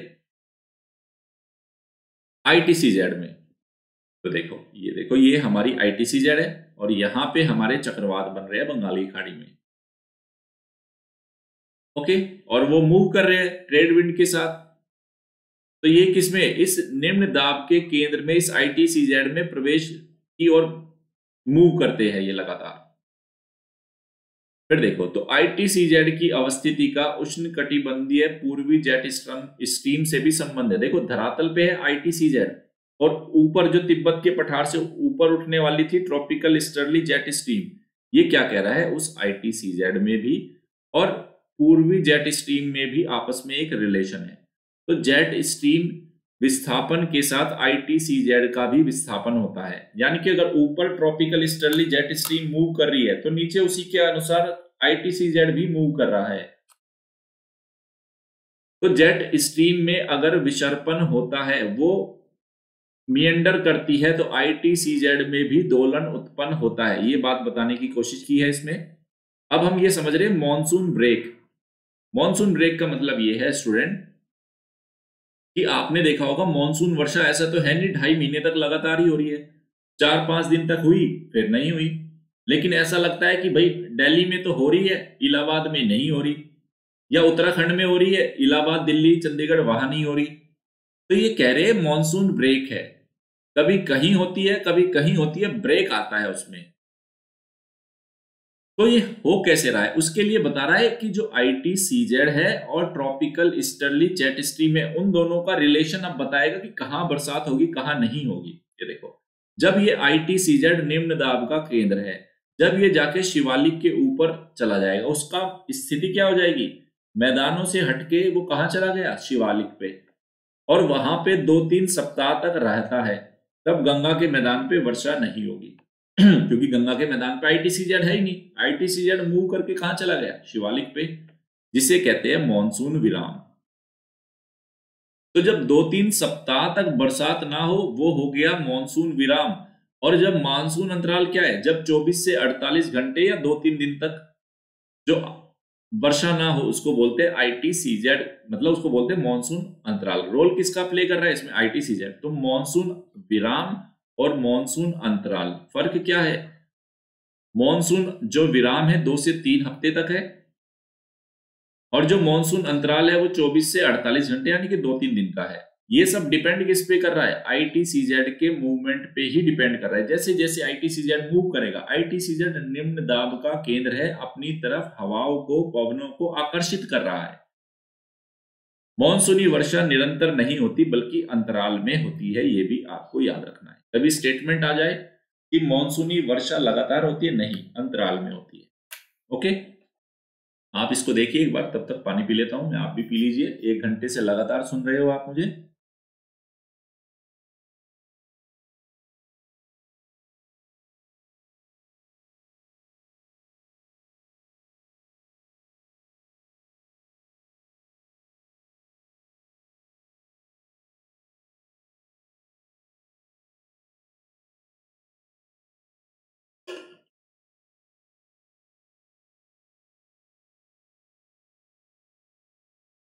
काफी इंपॉर्टेंट टॉपिक है स्टूडेंट ये मॉनसून, तसल्ली से समझेंगे, आज कंप्लीट करेंगे इसको, ताकि आगे तक की टेंशन ही ना रहे। अब मॉनसून का प्रत्यावर्तन, यानी कि मॉनसून वापस लौट रहा है, ये क्या है। अभी चलेगी क्लास, 1 घंटा और चलेगी क्लास, है ना। मॉनसून प्रत्यावर्तन क्या है, ये देखते हैं। रिट्रीटिंग ऑफ मॉनसून, मॉनसून का प्रत्यावर्तन सूर्य के दक्षिणायन और ITCZ के दक्षिण विस्थापन से। भाई सूरज जब वापस दक्षिणी गोलार्ध में चला जाएगा, दक्षिणायन हो जाएगा, तो क्या होगा, ITCZ भी दक्षिण की ओर चला गया। तो जो पूरा एक मैकेनिज्म बैठा था, हमने देखा था तिब्बत के पठार पे हीट सिंक जोन है, ट्रॉपिकल स्टर्ली जेट स्ट्रीम बनी, गंगा के मैदान पर निम्न दाब बना, वहां से मेस्कर्नीज हाई बना, ऑस्ट्रेलियन हाई था, फिंडलेटर जेट स्ट्रीम थी, सारा कॉम्बिनेशन क्या होगा, सूरज जैसे ही दक्षिणायन आएगा वो सब क्या हो जाएगा, समाप्त हो जाएगा। तो तिब्बत पे जो निम्न दाब था वो समाप्त हो गया, उसके कारण उष्णकटिबंधीय पूर्वी जेट स्ट्रीम वो भी समाप्त हो गई। तो जेट स्ट्रीम ही समाप्त हो गई, तो इसका मतलब क्या है, ये जब जेट स्ट्रीम आई थी तो हमने बोला था मानसून के आगमन का सूचक है, और जब ये जेट स्ट्रीम चली गई तो समझो अब मानसून के वापस जाने का ये सूचक हो गई। तो उपोष्ण कटिबंधीय जेट स्ट्रीम, ये तो देखो एक जेट स्ट्रीम तो ये है जो तिब्बत के पठार से पैदा हुई, ट्रॉपिकल ईस्टर्ली जेट स्ट्रीम। लेकिन कुछ जेट स्ट्रीम मैंने आपको कल बताई थी, जैसे पोलर जेट स्ट्रीम थी, सब ट्रॉपिकल जेट स्ट्रीम थी, है ना। तो ये क्या कह रहा है, उपोष्ण कटिबंधीय जेट स्ट्रीम जो सब ट्रॉपिकल जेट स्ट्रीम है 20 से 30 डिग्री अक्षांशों के बीच में चल रही है पश्चिम से पूर्व की ओर, जो तिब्बत के उत्तरी किनारों पर अवस्थित थी, क्योंकि सूरज उत्तरायण हुआ तो वो तो ऊपर की ओर चली गई थी, वह हिमालय के ऊपर विस्थापित हो जाती है और द्विभाजित हो जाती है। अब क्या हुआ, सूरज भाई जब सूरज उत्तरायण हुआ तो वो जेट स्ट्रीम उत्तर की ओर खिसक गई थी। ओके, अब सूरज चला गया दक्षिणायन, तो जेट स्ट्रीम भी खिसक के कहां आएगी, दक्षिण की ओर। ये वही जेट स्ट्रीम है जो मैंने कल आपको बताई थी, पोलर जेट स्ट्रीम थी, सब ट्रॉपिकल जेट स्ट्रीम थी, उसकी बात कर रहे हैं। तो ये क्या कह रहे हैं, जैसे ही सूरज दक्षिणायन की ओर गया तो जो हिमालय के उत्तर में थी वो जेट स्ट्रीम वो खिसक के दक्षिण में आ जाएगी, तो इसका एक खंड गंगा के मैदान पर आ जाता है, जिससे उत्तर पश्चिमी भारत पर उच्च दाब की स्थिति बन जाती है। और 1 सितंबर से 30 नवंबर तक मॉनसून वापस जाता है, जो कि गंगा के मैदान पर कुछ थोड़ी बहुत वर्षा कर देता है। वो क्या है, देखो ये देखो, ये इस वाली जेट स्ट्रीम की बात कर रहा हूं, ये वाली जेट स्ट्रीम का मैप दिखाया है यहाँ पे। तो ये वो जेट स्ट्रीम थी जब सूरज उत्तरायण हुआ तो हिमालय के उत्तर में खिसक के चली गई थी। अब सूरज दक्षिणायन हुआ तो ये भी नीचे की ओर आ गई वापस से। तो क्या हुआ, बीच में तो हिमालय पर्वत है, हिमालय पर्वत 8000 मीटर ऊंचाई, 6000 मीटर ऊंचाई, तो इससे टकरा के इसके दो शाखाएं बन गई, एक शाखा उत्तर की ओर और एक शाखा इसके दक्षिण की ओर। तो ये दक्षिण की ओर आ गई, ये ले, ये दक्षिण की ओर गंगा के मैदान के ऊपर आ गई। अब मॉनसून रिट्रीट होगा, अब भैया वो पहले वाली सारी सिचुएशन समाप्त हो गई, ये देखो। तो अब ये रिट्रीट हो रहा है, जैसे ये लाइन दिखाई गई है, यहां से 1 सितंबर, 15 सितंबर, 1 अक्टूबर, 15 अक्टूबर, 1 नवंबर, 15 नवंबर, दिसंबर, ये इंडिया से चला गया मॉनसून। यानी कि 1 सितंबर से लेके 15 नवंबर के बीच ये पूरा इंडिया से रिट्रीट हो गया, 1 सितंबर से 15 नवंबर। तो हम ये याद रखेंगे, यहां से 1 सितंबर से वापस गया, ये वाली जो लाइन है इन क्षेत्रों से 15 सितंबर, ये 1 अक्टूबर, यहाँ पे 15 अक्टूबर, ये गया 1 नवंबर और ये 15 नवंबर। तो ये 1 सितंबर हुआ, 1 सितंबर, 15 सितंबर, 1 अक्टूबर, 15 अक्टूबर, 1 नवंबर, 15 नवंबर, ये सब रिट्रीट हो गया इंडिया साइड। अब एक कंसेप्ट है अक्टूबर हीट का। अक्टूबर हीट क्या होती है, अक्टूबर में देखो दरअसल क्या होता है, हमने देखा था पृथ्वी पर ऊष्मा का मेन जो स्रोत है वो सूर्य ताप है, लेकिन ऐसा तो है नहीं कि सूरज से आज एनर्जी ली, आज हीट ली और साथ के साथ सारी वापस चली जाएगी। थोड़ा बहुत टाइम होता है, सूरज से आई कुछ टाइम के लिए अर्थ अब्सॉर्ब करेगी, रिटेन करेगी, वापस से उसको भेजेगी। तो क्या कह रहा है, अक्टूबर में धरातल से अधिकतम पार्थिव विकिरण प्राप्त होता है, यानी कि अक्टूबर का समय वो है जितनी हीट अर्थ ने एब्जॉर्व की थी मई, जून, जुलाई, अगस्त में, अब उसको धीरे धीरे रिलीज करता है। तो मैक्सिमम जो रिलीज होता है वो अक्टूबर में होता है, क्योंकि सूर्य के मौसमी तापन और पृथ्वी द्वारा उसका अवशोषण और वापस से उसको भेजने के बीच में एक समय अंतराल होता है, जिसके कारण ही अक्टूबर हीट हुई। तो ये 60 से 80 दिन का होता है। मतलब अगर सूरज से आज प्राप्त की है, सपोज करो डेट आज ये मान के चलो, सूरज से जुलाई 30 जुलाई को प्राप्त की, और जब वापस भेजेंगे ना तो 60 से 80 दिन का एक गैप आ जाएगा। तो जब कांस्टेंट हीट आ रही थी मई, जून, जुलाई में, तो कांस्टेंट लगातार हीट आए जा रही थी, उसके बाद सूरज दक्षिणायन होना शुरू हुआ, तो ये हीट को वापस रिलीज करने में 60 से 80 दिन का समय लगता है अर्थ को। और वो मैक्सिमम जो हीट रिलीज हो रही है वो अक्टूबर में हो रही है। लेकिन अब क्या हो रहा है, अगस्त सितंबर के आसपास बरसात भी खूब हो गई, तो बरसात भी है और टेम्परेचर भी है, तो अब घुटन जैसी स्थिति बन गई। तो वायुमंडल में उष्मा भी है और आर्द्रता, तो दम घोटने जैसी स्थिति बन जाती है, सफोकेशन की स्थिति बनती है। इससे हम बोलते हैं अक्टूबर हीट। ये कंसेप्ट याद रखना, अभी कहीं पूछ ले कि अक्टूबर हीट क्या होते हैं तो बता देना। ओके, आगे चलते हैं। अब फिर आया उत्तर पूर्वी मानसून। उत्तर पूर्वी मानसून क्या है, देखो स्टूडेंट, जब सूरज उत्तरायण था तो दक्षिण पूर्वी व्यापारिक पवनें दक्षिणी गोलार्ध से निकल के उत्तरी गोलार्ध में आ गई थी। लेकिन सूरज जब वापस से दक्षिणी गोलार्ध में चला गया तो उत्तर पूर्वी व्यापारिक पवनें वापस से इंडिया के ऊपर प्रभावी हो जाएगी। ये लो, तो यही है, ये देखो, ये देख सकते हो, ये वापस से उत्तर पूर्वी व्यापारिक पवनें इंडिया के ऊपर आ गई। ये लो, ये है उत्तर पूर्वी मानसून। अब ये क्योंकि उत्तर पूर्वी मानसून बंगाल की खाड़ी के ऊपर से होके जा रहा है तो यहां कोरोमंडल के तट पे वर्षा करता है। देखो, 1 दिसंबर से 1 दिसंबर से 1 मार्च तक प्रत्यावर्तित मानसून बंगाल की खाड़ी से आर्द्रता ग्रहण करता है। कोरियोलिस प्रभाव से उत्तर पूर्वी संचरण के रूप में कोरोमंडल तट से टकराता है। तो दोनों चीज हो गई, ये उत्तर पूर्वी व्यापारिक पवनें भी और यहां से भी तो क्या ये हवाएं वापस निकल रही है, वापस जा रही है। तो ये क्या करे, बंगाल की खाड़ी से कुछ आर्द्रता ग्रहण की और जाके कोरोमंडल पे वर्षा कर दी, जिससे यहाँ 100 सेंटीमीटर की वर्षा होती है। नीलगिरी के ऊपर भी थोड़ी बहुत वर्षा होती है, 20 से 25 सेंटीमीटर। ITCZ दक्षिणी गोलार्ध में विस्थापित होने से उत्तर पूर्वी व्यापारिक पवनें भी सामान्य संचरण को प्राप्त कर लेती है, ये भी इसका कारण हुआ। ये नॉर्थ ईस्ट मानसून हुआ, ये देख सकते हैं यहाँ पे, ये देखो, ये नॉर्थ ईस्ट मानसून सक्रिय हो गया। यहाँ पे कोरोमंडल के तट पे इसने वर्षा की, बंगाल की खाड़ी है ये, बे ऑफ बंगाल, यहां से आर्द्रता ग्रहण की इसने। अब आपने अक्सर सुना होगा जो दिसंबर लास्ट में और जनवरी में जो उत्तर पश्चिमी भारत में बरसात होती है वो किस वजह से होती है, वो उसका कारण है पश्चिमी विक्षोभ, पछुआ विक्षोभ भी बोलते हैं जिसको, वेस्टर्ली डिस्टरबेंस, क्योंकि पश्चिम की ओर से वो डिस्टरबेंस आते हैं इसलिए हम उसको बोलते हैं पश्चिमी विक्षोभ। देखते हैं, तो भूमध्य सागर के ऊपर समशीतोष्ण चक्रवात, भूमध्य सागर याद है ना, ये वाला पूरा का पूरा भूमध्य सागर है इस डायग्राम में, ये सब भूमध्य सागर है। तो समशीतोष्ण चक्रवात समुद्री गर्म वायु राशि है, क्योंकि भूमध्य सागर पे गर्म वायु राशि और यूरोप में ठंडी वायु राशि, तो दो विपरीत वायु राशियां मिल गई। धरातल पे तो क्या बनेगा, चक्रवात, और ऊंचाई पे क्या बनेगी, जेट स्ट्रीम। यही तो कंसेप्ट करा था मैराथन 2 में। तो उपोष्ण कटिबंधीय जेट स्ट्रीम पूर्व की ओर विस्थापित हो जाती है, ठीक है। तो क्या हुआ, यहां पे क्या बना, समशीतोष्ण कटिबंधीय चक्रवात बना, जो कि उपोष्ण कटिबंधीय जेट स्ट्रीम उसको किधर धकेल रही है, वो तो पश्चिम से पूर्व की ओर है।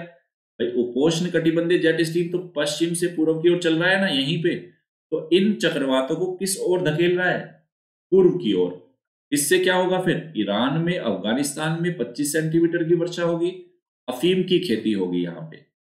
और पछुआ विक्षोभ यही भारत में जनवरी और फरवरी में व्याप्त रहता है, तो शीतलहर जैसी स्थिति होती है, हिमवर्षा होती है, शिमला में, जम्मू में, कश्मीर में हिमपात होता है, हिमाचल में, उत्तराखंड में भी होता है। तो ये सारी घटनाएं किस कारण हो रही है, पछुआ विक्षोभ की वजह से। अब ये है क्या, देखो, इस पछुआ विक्षोभ से हिमालय पे तो हिमपात से आइस कैप बनेगी, पंजाब में 15 सेंटीमीटर, इलाहाबाद में 5 से 8 सेंटीमीटर, पटना में भी जाता है, ये 2 से 5 सेंटीमीटर वर्षा होती है। और रबी की कृषि के लिए यह वरदान होता है। नदियां हमेशा क्या रहती है, पेरेनियल, क्योंकि नदियों को तो जल कहां से मिल रहा है, आइस से मिल रहा है, हिम से मिल रहा है। तो वो हिम कहां से आ रहा है, वेस्टर्ली डिस्टर्बेंस, हिम टोपियों पर निर्भर करता है। और इन महीनों में पछुआ पवनों से शीतलहर भी चलती है, 2-3 दिन तक बहुत ज्यादा ठंडा टेम्परेचर रहता है।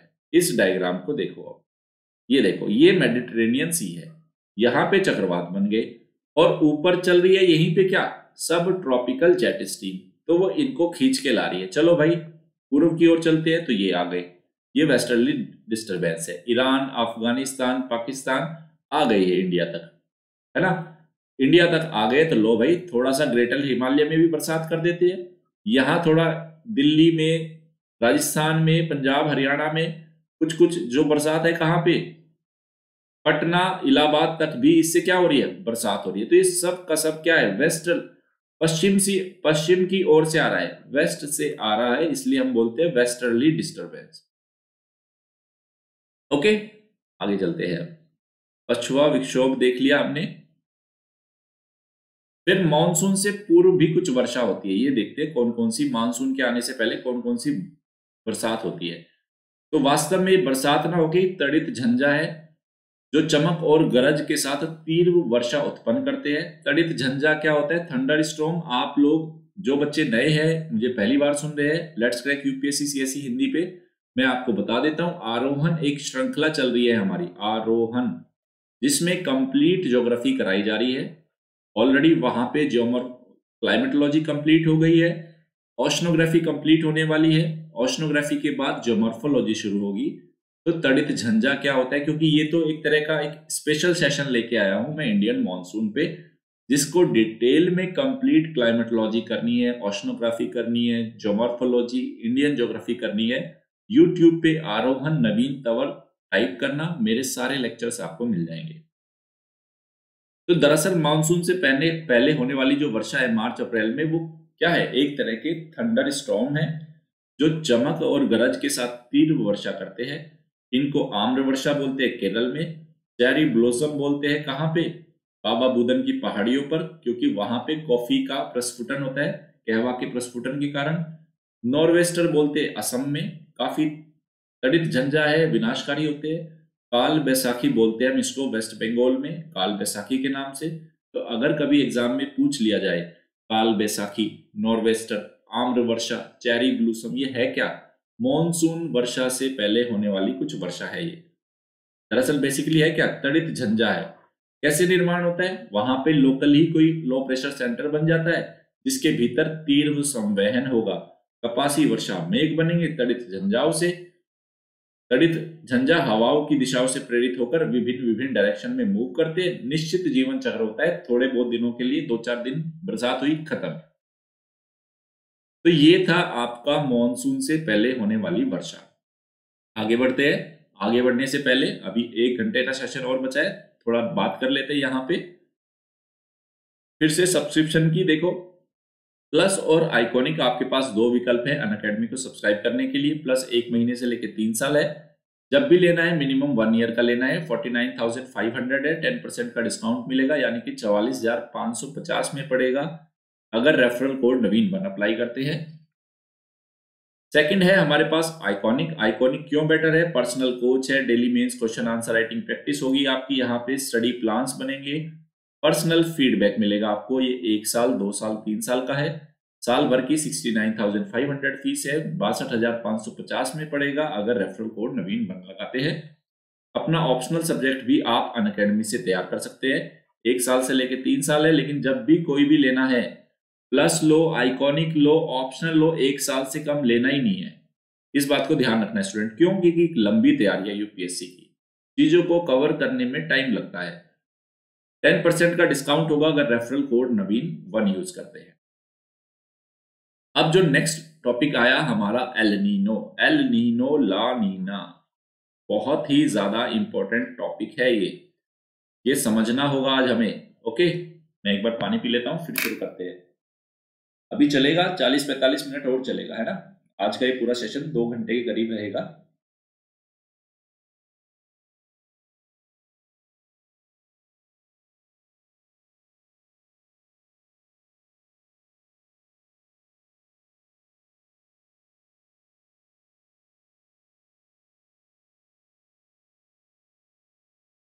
अक्सर आप सुनते होंगे एल नीनो है, लानीना की सिचुएशन बनी हुई है। ये एल नीनो और लानीना है क्या, इसको समझते हैं। देखो, एल नीनो है, एल नीनो को चाइल्ड ऑफ द क्राइस्ट भी बोला जाता है, क्योंकि ये 25 दिसंबर के आसपास उत्पन्न होने वाली घटना है।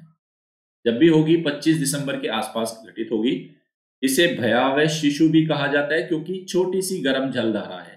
गर्म जलधारा ये छोटी सी है, लेकिन पूरा का पूरा जो उष्ण कटिबंधीय ट्रॉपिकल जो जोन है अर्थ का, उसके पूरे वायुमंडल को, पूरी जलवायु को ये प्रभावित कर सकती है, छोटी सी घटना होने के बावजूद भी। एक छोटी सी गर्म जलधारा है लेकिन सब कुछ बिगाड़ सकती है ये, भयावह परिवर्तन उत्पन्न करती है। कैसे? जो शुष्क मरुभूमि है, मतलब जो जिन क्षेत्रों में डेजर्ट होते हैं, शुष्कता होती है, वहां पे तो ये बहुत ज्यादा बरसात कर देती है, और जहां अच्छी खासी बरसात होती है उनको ये ड्राई कर देती है। तो देख सकते हो आप कितना विनाशकारी तंत्र है ये लो। तो बेसिकली एल नीनो है क्या? पेरू के तट, ये संयुक्त राज्य अमेरिका है, संयुक्त राज्य अमेरिका, दक्षिणी अमेरिका है स्टूडेंट, यहाँ पे पेरू है। तो इस पेरू के तट के आसपास उत्पन्न होने वाली, और ये कौन सा है? पूर्वी प्रशांत महासागर है, जो नॉर्थ अमेरिका और साउथ अमेरिका से जो प्रशांत महासागर का हिस्सा लगता है वो पूर्वी प्रशांत महासागर है, और जो एशिया से, ऑस्ट्रेलिया से लगता है वो पश्चिमी प्रशांत महासागर है। तो कह रहा है एल नीनो पेरू के तट के पास अथवा पूर्वी प्रशांत महासागर में उत्पन्न होने वाली एक गर्म जल की धारा है, परंतु समुद्र पे और क्षोभ मंडल की मौसमी घटनाओं से संबंधित है, इसलिए कोई ये सामान्य घटना नहीं है, एक विशेष घटना है। समझते हैं ये। देखो देखो सामान्य, हम 3 सिचुएशन पढ़ने वाले हैं। हम 3 सिचुएशन पढ़ेंगे कि सामान्य वर्ष क्या होते हैं, नॉर्मल ईयर में होता क्या है, मतलब जब एल नीनो नहीं है, ला नीना नहीं है, तो होता क्या है, वो हो गया नॉर्मल ईयर। फिर हम देखेंगे El Nino, El Nino year में क्या होता है, फिर हम देखेंगे ला नीना में क्या होता है। तो सबसे पहले हमें ये पता होना चाहिए कि सामान्य वर्षों में क्या हो रहा है। तो ये देखो, इस डायग्राम को देखो, नॉर्मल ईयर की बात कर रहा हूं सबसे पहले मैं, ये नॉर्मल ईयर है। सामान्य ईयर में क्या होता है, ये देखो, दक्षिणी अमेरिका, साउथ अमेरिका है, ये नॉर्थ अमेरिका है, ये पेरू है। यहां पे पेरू के तट के पास ठंडी जलधारा बहती है, और जो बच्चे पहले से ही मुझसे लगातार ज्योग्राफी पढ़ते आ रहे हैं वो जानते हैं यहाँ पे ट्रेड विंड चल रही है, ये ट्रेड विंड चलती है। तो यहाँ पे ट्रेड विंड चलती है तो पेरू के ऊपर का जो गर्म जल है, क्योंकि विषुवत रेखा के आसपास है, तो उसको बहाकर ले जाती है अपने साथ, तो उसको कंपनसेट करने के लिए नीचे से ठंडा जल ऊपर आता है। तो यहाँ पे पेरू या हम्बोल्ट की ठंडी जलधारा चलती है, ये सामान्य वर्षों की बात कर रहे हैं। और यहाँ का जो गर्म जल है, ये ट्रेड विंड अपने साथ बहा बहा के कहाँ लेके जा रही है, इधर ऑस्ट्रेलिया, यहाँ पे देखो इंडोनेशिया, इधर तक आके इसने जमा कर दिया। ओके, तो ये जमा हो गया यहाँ पे, ये सामान्य वर्ष है। तो ये गर्म जल यहाँ पे है स्टूडेंट, गर्म जल है, तो यहाँ गर्म जल है, तो क्या होगा, यहां से संवहन धाराएं ऊपर की ओर उठेगी, बादलों का निर्माण होगा, यहां पे हो गई बरसात। ओके, तो यहां से हुई, फिर यहां इस तरह से मूवमेंट, एक चक्र बन जाता है, इधर से गर्म जाई, इधर बरसात हुई, ये बरसात होने के बाद ये इधर चली गई, ये इस तरह से एक सेल बन गया। तो ये सामान्य वर्षों की स्थिति है। लेकिन एल नीनो में क्या होता है, एल नीनो के अंदर क्या हो गया, ट्रेड विंड्स कमजोर हो गई, पेरू के तट पे शीत जल का उद्वेलन नहीं हो पा रहा, वो गर्म जल जो यहां से यहां पे गर्म जल आ रहा था वो लेके नहीं जा पा रही, वो गर्म जल यहीं का यहीं पे एक्युमुलेट हो जा रहा है। तो अब क्या होगा, बादलों का निर्माण यहीं पे होगा, बरसात यहीं पे होगी, पूरा का पूरा सिस्टम उलट गया। चलो अब देखते हैं एक एक करके। नॉर्मल ईयर फिर से देखो, इस डायग्राम में भी देख सकते हो, नॉर्मल ईयर में क्या हुआ है, गर्म जल आ रहा है इधर, और एल नीनो में गर्म जल रह गया इधर ही। क्यों? क्योंकि यहाँ पे आपकी जो व्यापारिक पवनें हैं वो कमजोर होगी।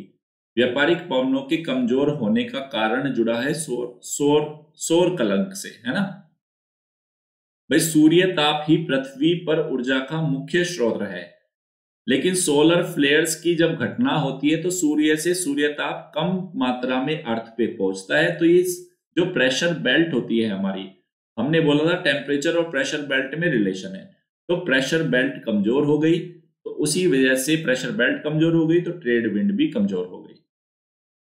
ये देखो आगे की कहानी, ये देखो, ये न्यूट्रल टाइम पे फिर से मैंने बताया, न्यूट्रल पे क्या होता है, ट्रेड विंड लेके आ गई, यहां जमा कर दिया, यहां बादलों का निर्माण हो गया, आपने देखा ये बादल बन गए, और ये देखो फिर यहां से एक पूरा एक साइकिल बन गया, इसको हम वॉकर साइकिल बोलते हैं। वॉकर साइकिल है ये, वॉकर साइकिल। और ऐसा नहीं है जैसे ये इधर जा रही है तो सेम इधर इधर भी जाएगी, एक इसका जो इधर भी होगा, ये वॉकर साइकिल है। इधर ये इधर क्या है आपका, इधर है अफ्रीका, ये अफ्रीका है यहां पे।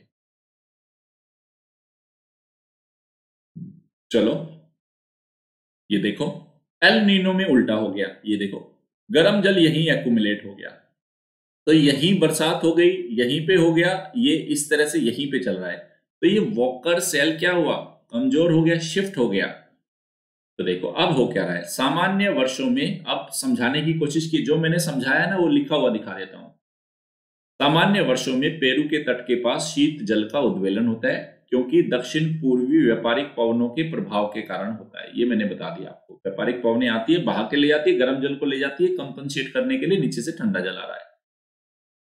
तो पूर्वी प्रशांत महासागर यानी कि साउथ अमेरिका के कोस्ट की बात कर रहा हूं, वहां से विस्थापित होने वाला जल इंडोनेशिया के पास आके एकत्रित हो गया, वो हमने देख लिया, जहां समुद्र तल में लगभग 1 मीटर का उत्थान देखा गया, 1 मीटर ऊपर उठ जाता है, क्योंकि वो सारा जल उधर से आके उधर इकट्ठा हो रहा है। और सामान्य तापमान भी 2 से 3 डिग्री बढ़ गया, गर्म जल था, अतः तीव्र गति से संवहन धाराएं उत्पन्न होगी, वायु ऊपर उठेगी और क्रमशः ये पेरू के ऊपर और सोमालिया के तट के पास पश्चिमी हिंद महासागर के निकट गिरती है। भाई यहां से उठ रही थी, यहां से उठ रही थी, तो एक तो हमने देखा इधर पेरू पे गिर गई थी, दूसरी अभी हमने देखा एक कहां गई, पश्चिमी हिंद महासागर में सोमालिया के तट पे, ये इस तरह से, ये दो इधर भी आ रहा है और इधर भी आ रही है। चलो इस प्रकार पूर्वी हिंद महासागर यानी कि इंडोनेशिया, यहां पे तो नेगेटिव प्रेशर यानी कि निम्न दाब हुआ, ये निम्न दाब हुआ, और यहां से उठ के जब हवाएं यहां पे जहां पे गिरती है हमेशा उच्च दाब होता है, तो इंडोनेशिया पे निम्न दाब है और आपके पेरू पे सोमालिया पे उच्च दाब है, और सोमालिया और पश्चिमी हिंद महासागर पे उच्च दाब है। इसी को हम बोलते हैं positive dipole, positive Indian dipole. दो पोल बन गए, एक नेगेटिव और एक पॉजिटिव, तो इसको हमने बोला पॉजिटिव इंडियन डाइपोल की घटना हुई। क्यों, इंडोनेशिया पे निम्न दाब और इधर सोमालिया पे उच्च दाब। चलो आगे चलते हैं।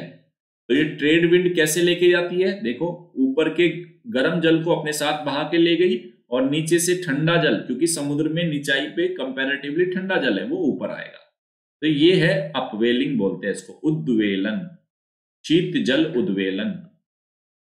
ओके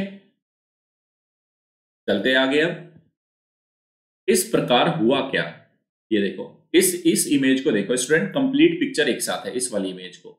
यहां से नॉर्मल ईयर है, न्यूट्रल कंडीशन में क्या होता है, नॉर्मल ईयर में यहां से यहां पे ट्रेड विंड गर्म जल को लेके आई, बादलों का निर्माण हुआ, इसकी एक शाखा ये जाके गिरी इधर और एक शाखा गिरी इधर, ये लो, तो ये सेल बन गए। तो इसको हम बोलते हैं पैसिफिक वॉकर, क्योंकि पैसिफिक ओशन में एक कोश बना ऐसे, तो इसको हम बोलते हैं वॉकर सर्कुलेशन, वॉकर सेल। तो इस प्रकार उच्च दाब केंद्रों से वायु संचरण पुनः इंडोनेशिया की ओर लौटेगा। भाई यहां पे ये मान के चलो, अगर यहां अफ्रीका में गिरती है, ये उच्च दाब बना, तो वापस से पवने चलेगी ना इधर, इस उच्च दाब से निम्न दाब की ओर चलेगी इंडोनेशिया की ओर, जिससे उष्ण कटिबंधीय प्रकोष्ठ शेल का निर्माण हो गया। एक सेल इधर बन गई, एक सेल इधर बन गई, तो यह वॉकर सेल, वॉकर सर्कुलेशन बोल दो या वॉकर सेल बोल दो, वॉकर सेल कहलाती है। पॉजिटिव डाइपोल और सामान्य वॉकर शेल परिसंचरण में भारतीय मानसून में अध्यारोपण और संवेग उत्पन्न करता है तथा मानसून सामान्य वर्षा करता है। तो ये नॉर्मल कंडीशन है, यहीं पे वो सोमालिया के आसपास हाई प्रेशर बन गया, ये हाई प्रेशर फिर धकेल रहा है मानसूनी पवनों को इंडिया की ओर, तो एक नॉर्मल कंडीशन थी। लेकिन सपोज करो अगर ये कंडीशन बिगड़ती है, तो इस कंडीशन के बिगड़ते क्या होगा, भारतीय मानसून कमजोर हो जाएगा। ये करता है एल नीनो के टाइम में ऐसा ही होगा। ये देखो फिर से न्यूट्रल कंडीशन देख लो, यहां पे सोमालिया के पास गिरी, हाई प्रेशर हुआ, ये हाई प्रेशर भी मानसूनी पवनों को किधर धकेलेगा, इंडिया की ओर, और ये दो सेल बन गए, एक सेल ये हो गया, इस एक सेल ये वॉकर सेल हो गए। अब ये देखो हो कैसे रहा है, ये हो कैसे रहा, ये देखो यहां से हवाएं उठी, ठीक है, हवाएं उठी, उठने के बाद ये जा रही है, ये जा रही है, ये एक सेल बन गया, देखो ये एक सेल बन गया। ये यहां पे आप इसको देख सकते हो स्टूडेंट, किस तरह से मैंने इमेज में दिखाया है। ट्रेड विंड किस तरह से गर्म जल को, ये जो रेड कलर में दिखाया गया है वार्म वाटर है, उसको लेके आ रही है। देखो इसको तसल्ली से, इस तरह से एक हमारा ये सेल बन गया था। ठीक है, फिर से देख लो आप, फिर से दिखा देता हूं आपको।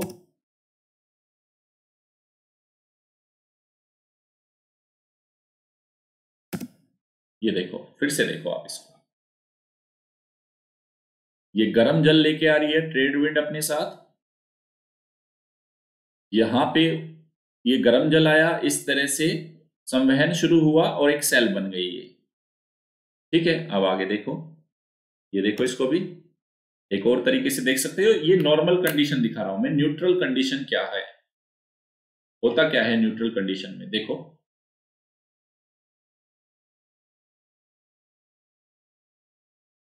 ट्रेड विंड गर्म जल को लाके, ठीक है, इस तरह से यहां पे एक सेल बना हमारा, ये सामान्य दशाएं है। चलो इससे आगे चलते हैं। अब एल नीनो में क्या होता है, एल नीनो में हो क्या रहा है, एल नीनो को देखते हैं। अब एल नीनो में क्या होगा, ये सामान्यतः 11 से 13 वर्षों का एक साइकिल है, एक चक्र है जो सौर कलंक से संबंधित है। तो जब भी दीर्घकालिक सौर कलंक की स्थिति में सूर्य की सतह पर चुंबकीय तरंग ज्यादा अधिक प्रभावित होती है, जिससे पृथ्वी पर आने वाली विद्युत चुंबकीय तरंगों को बाधित करता है। सौर कलंक जब सूरज पे कलंक बनते हैं तो वो सूरज से आने वाली सोलर एनर्जी को, हीट को अर्थ तक आने से रोकता है, कम कर देता है। तो इस प्रकार सूर्य ताप घटने के कारण विषुवतीय निम्न दाब बढ़ता है। भाई विषुवत रेखा पे तो ज्यादा टेम्परेचर होता था ना, तो निम्न दाब होता था। अब टेम्परेचर कम आ रहा है तो निम्न दाब नहीं हो रहा, हाई प्रेशर बनने शुरू हो गया और उपोष्ण उच्च दाब घटने लगता है, जिससे व्यापारिक पवनें मंद हो जाती है। हो गई। चलो, पेरू के तट के पास शीत जल का उद्वेलन समाप्त हो गया और कुछ वर्षों में यहां जल गर्म हो जाता है और एल नीनो नामक गर्म जल धारा के रूप में प्रवाहित होने लगता है। ये हम देख चुके हैं। फिर क्या होगा, समुद्र तल सामान्य से 1 मीटर ऊंचा उठ जाता है। कहां पे, पेरू के पास, क्योंकि अब ट्रेड विंड तो बहा के लेके नहीं आ पा रही, क्योंकि शीत जल उद्वेलन समाप्त हो जाता है, जल का तापीय विस्तार होता है, टेम्परेचर वहीं बढ़ने लगता है। निम्न दाब का केंद्र अब पेरू के तट पे बन गया, जबकि इंडोनेशिया पर गर्म जल की आपूर्ति हो रही थी। तो इंडोनेशिया में ज्यादा जल जा रहा था नॉर्मल कंडीशन में, तो अब जाना बंद हो गया, तो वहां पे समुद्र तल नीचे घट गया और दीर्घकालिक सघन मेघों के कारण सूर्य ताप भी अवरोधित हो गया। जल का शीतलन होना शुरू हो गया, इंडोनेशिया पे उच्च दाब का केंद्र बन गया। जो इंडोनेशिया पहले निम्न दाब का केंद्र था, एल नीनो में वही उच्च दाब का केंद्र बन गया। इस प्रकार जहां पूर्वी प्रशांत महासागर में उच्च दाब और निम्न तल, पहले क्या था, सामान्य दशाओं में पूर्वी प्रशांत महासागर का जल तो आ गया था कहां पे, इंडोनेशिया, तो जल तल तो हो गया था निम्न और ठंडी जलधारा थी पेरो की, तो प्रेशर था हाई। तो पूर्वी प्रशांत महासागर में जहां पहले हाई प्रेशर था और जल का तल निम्न था और इंडोनेशिया पर निम्न दाब था और तल उच्च था, एल नीनो में ये सारी कंडीशन उल्टी हो जाती है। उल्टी कैसे हो जाएगी, क्या इंडोनेशिया पे निम्न तल हो गया और पेरू पे क्या हो गया, निम्न दाब हो गया।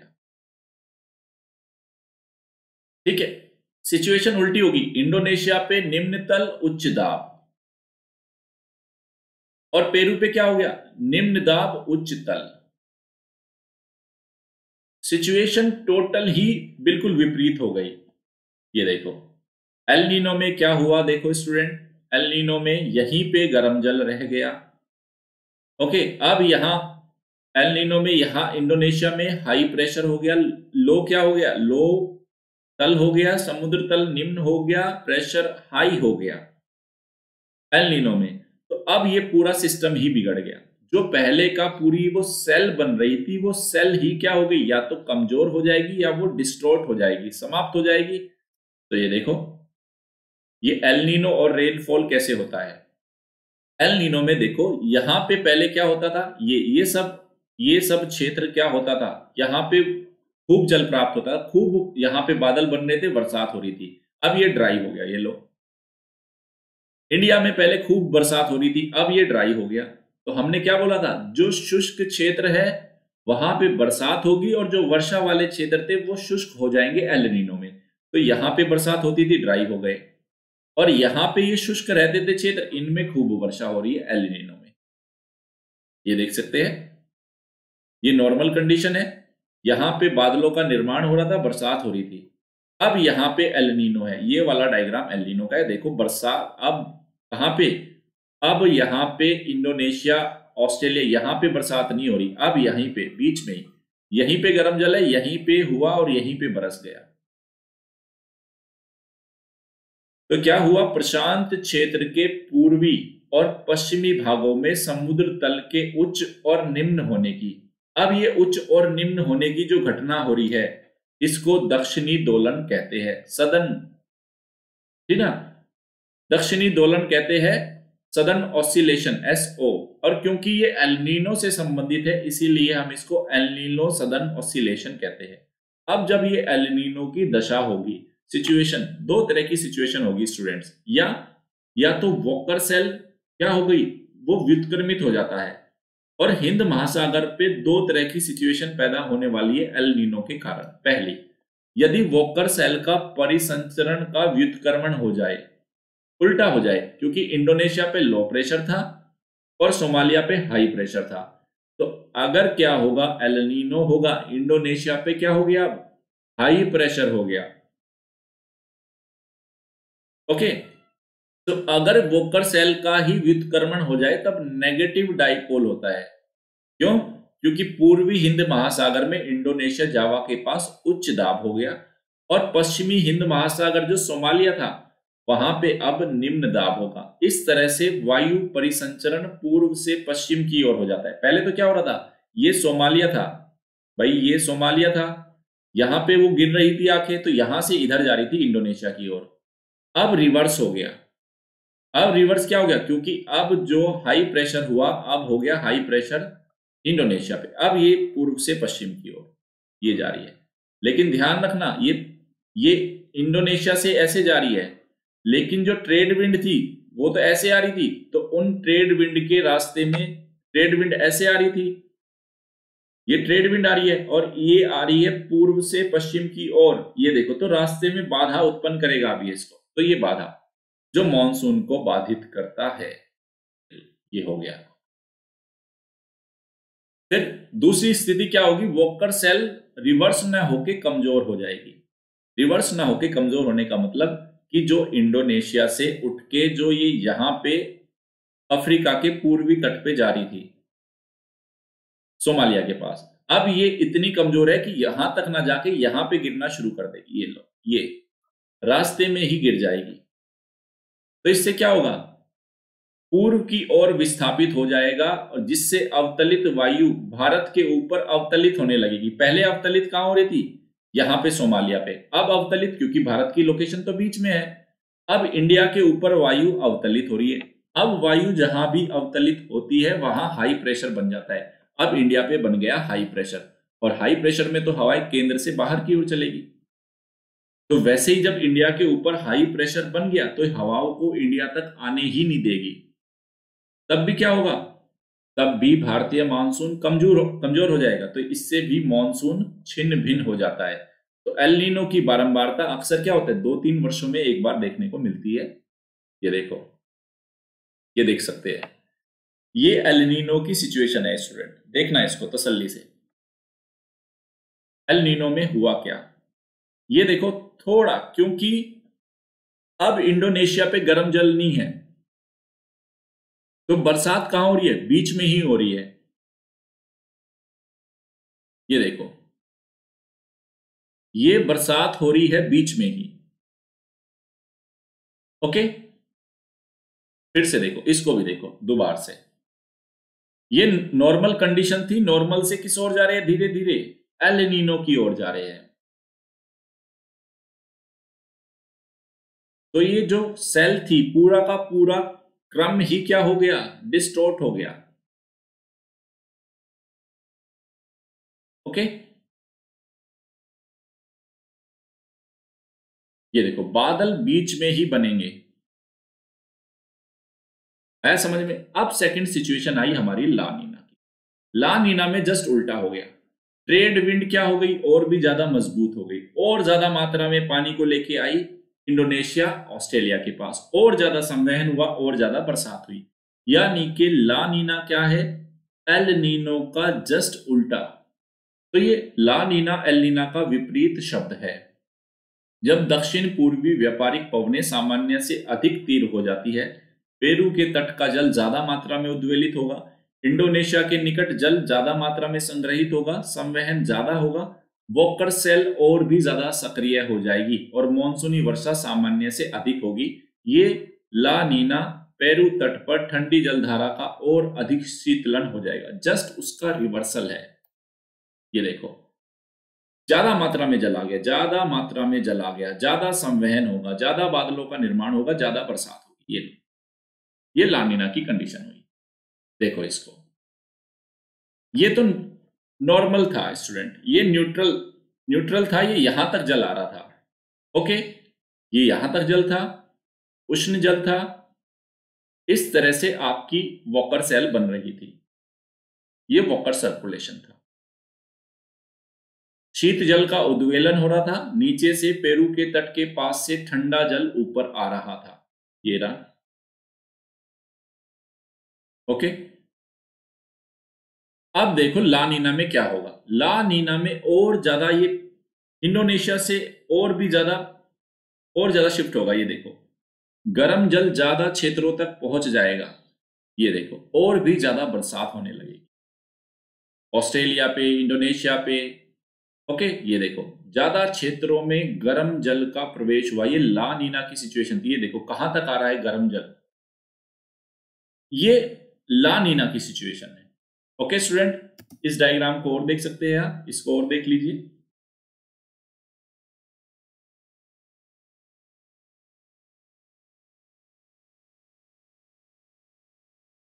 ये ला नीना की सिचुएशन है।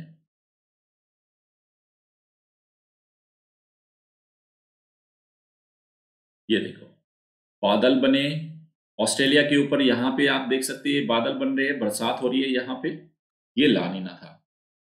तो स्टूडेंट ये आज का हमारा मॉनसून का सेशन यही एंड होता है। हमने देखा मॉनसून कैसे उत्पत्ति होती है, एल नीनो ला नीना पूरा सब देख चुके, एक कंप्लीट सेशन हो गया। बस जो बच्चे नए हैं मैं बता देना चाहता हूँ, अनअकैडमी लर्निंग ऐप पे मेरी स्पेशल क्लास चल रही है, जिसमें वर्ल्ड और इंडिया मैपिंग कंप्लीट कोर्स है free of cost, ethics case study free of cost complete है, एसे राइटिंग पे कंप्लीट कोर्स है, आंसर राइटिंग पे एक शानदार सेशन है, डिजास्टर मैनेजमेंट कंप्लीट हो गया, और सोशल इश्यूज ये रनिंग कोर्स है।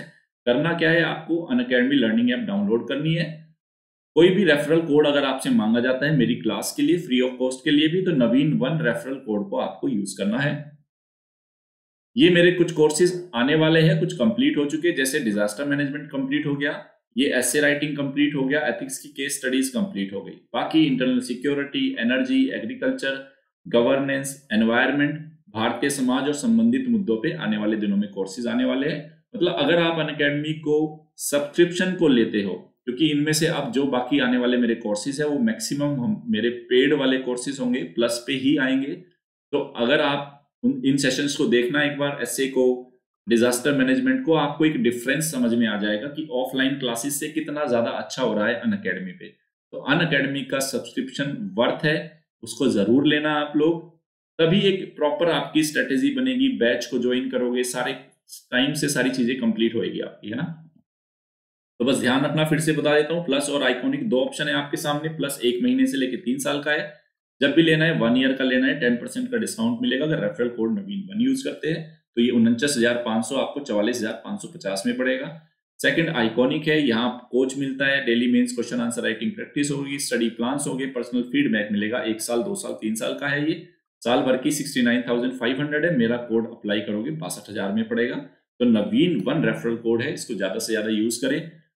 ऑप्शनल सब्जेक्ट भी आप अनअकैडमी से तैयार कर सकते हैं, 1 महीने से लेकर 3 साल तक का है। जब भी लेना है साल भर का लेना है, उससे कम लोगे, लंबी तैयारी है, कोई वर्थ नहीं होगा, पैसा खराब हो जाएगा। तो जब भी लो मिनिमम 1 ईयर का लेना है। तो 27,500 का है, 10% का डिस्काउंट मिलेगा। अगर रेफरल कोड नवीन 1 अप्लाई करते हैं तो ये 24,750 में पड़ने वाला है। अगर आपको मेरी क्लासेस पसंद आ रही है तो लाइक, शेयर और सब्सक्राइब करें। रेफरल कोड नवीन 1 ज्यादा से ज्यादा यूज करें, 10% का डिस्काउंट मिलेगा और मेरी मेंटरशिप मिलेगी। क्लास का पीडीएफ आपको unacademy_नवीन तंवर, ये टेलीग्राम चैनल का लिंक है, इस पे मिल जाएगा। ओके स्टूडेंट्स, मैं इस तरह के सेशन लगातार आपके साथ लेके आता रहा हूं और लेके आता रहूंगा, तो लगातार देखते रहना मेरे सेशंस को। Okay, have a nice day.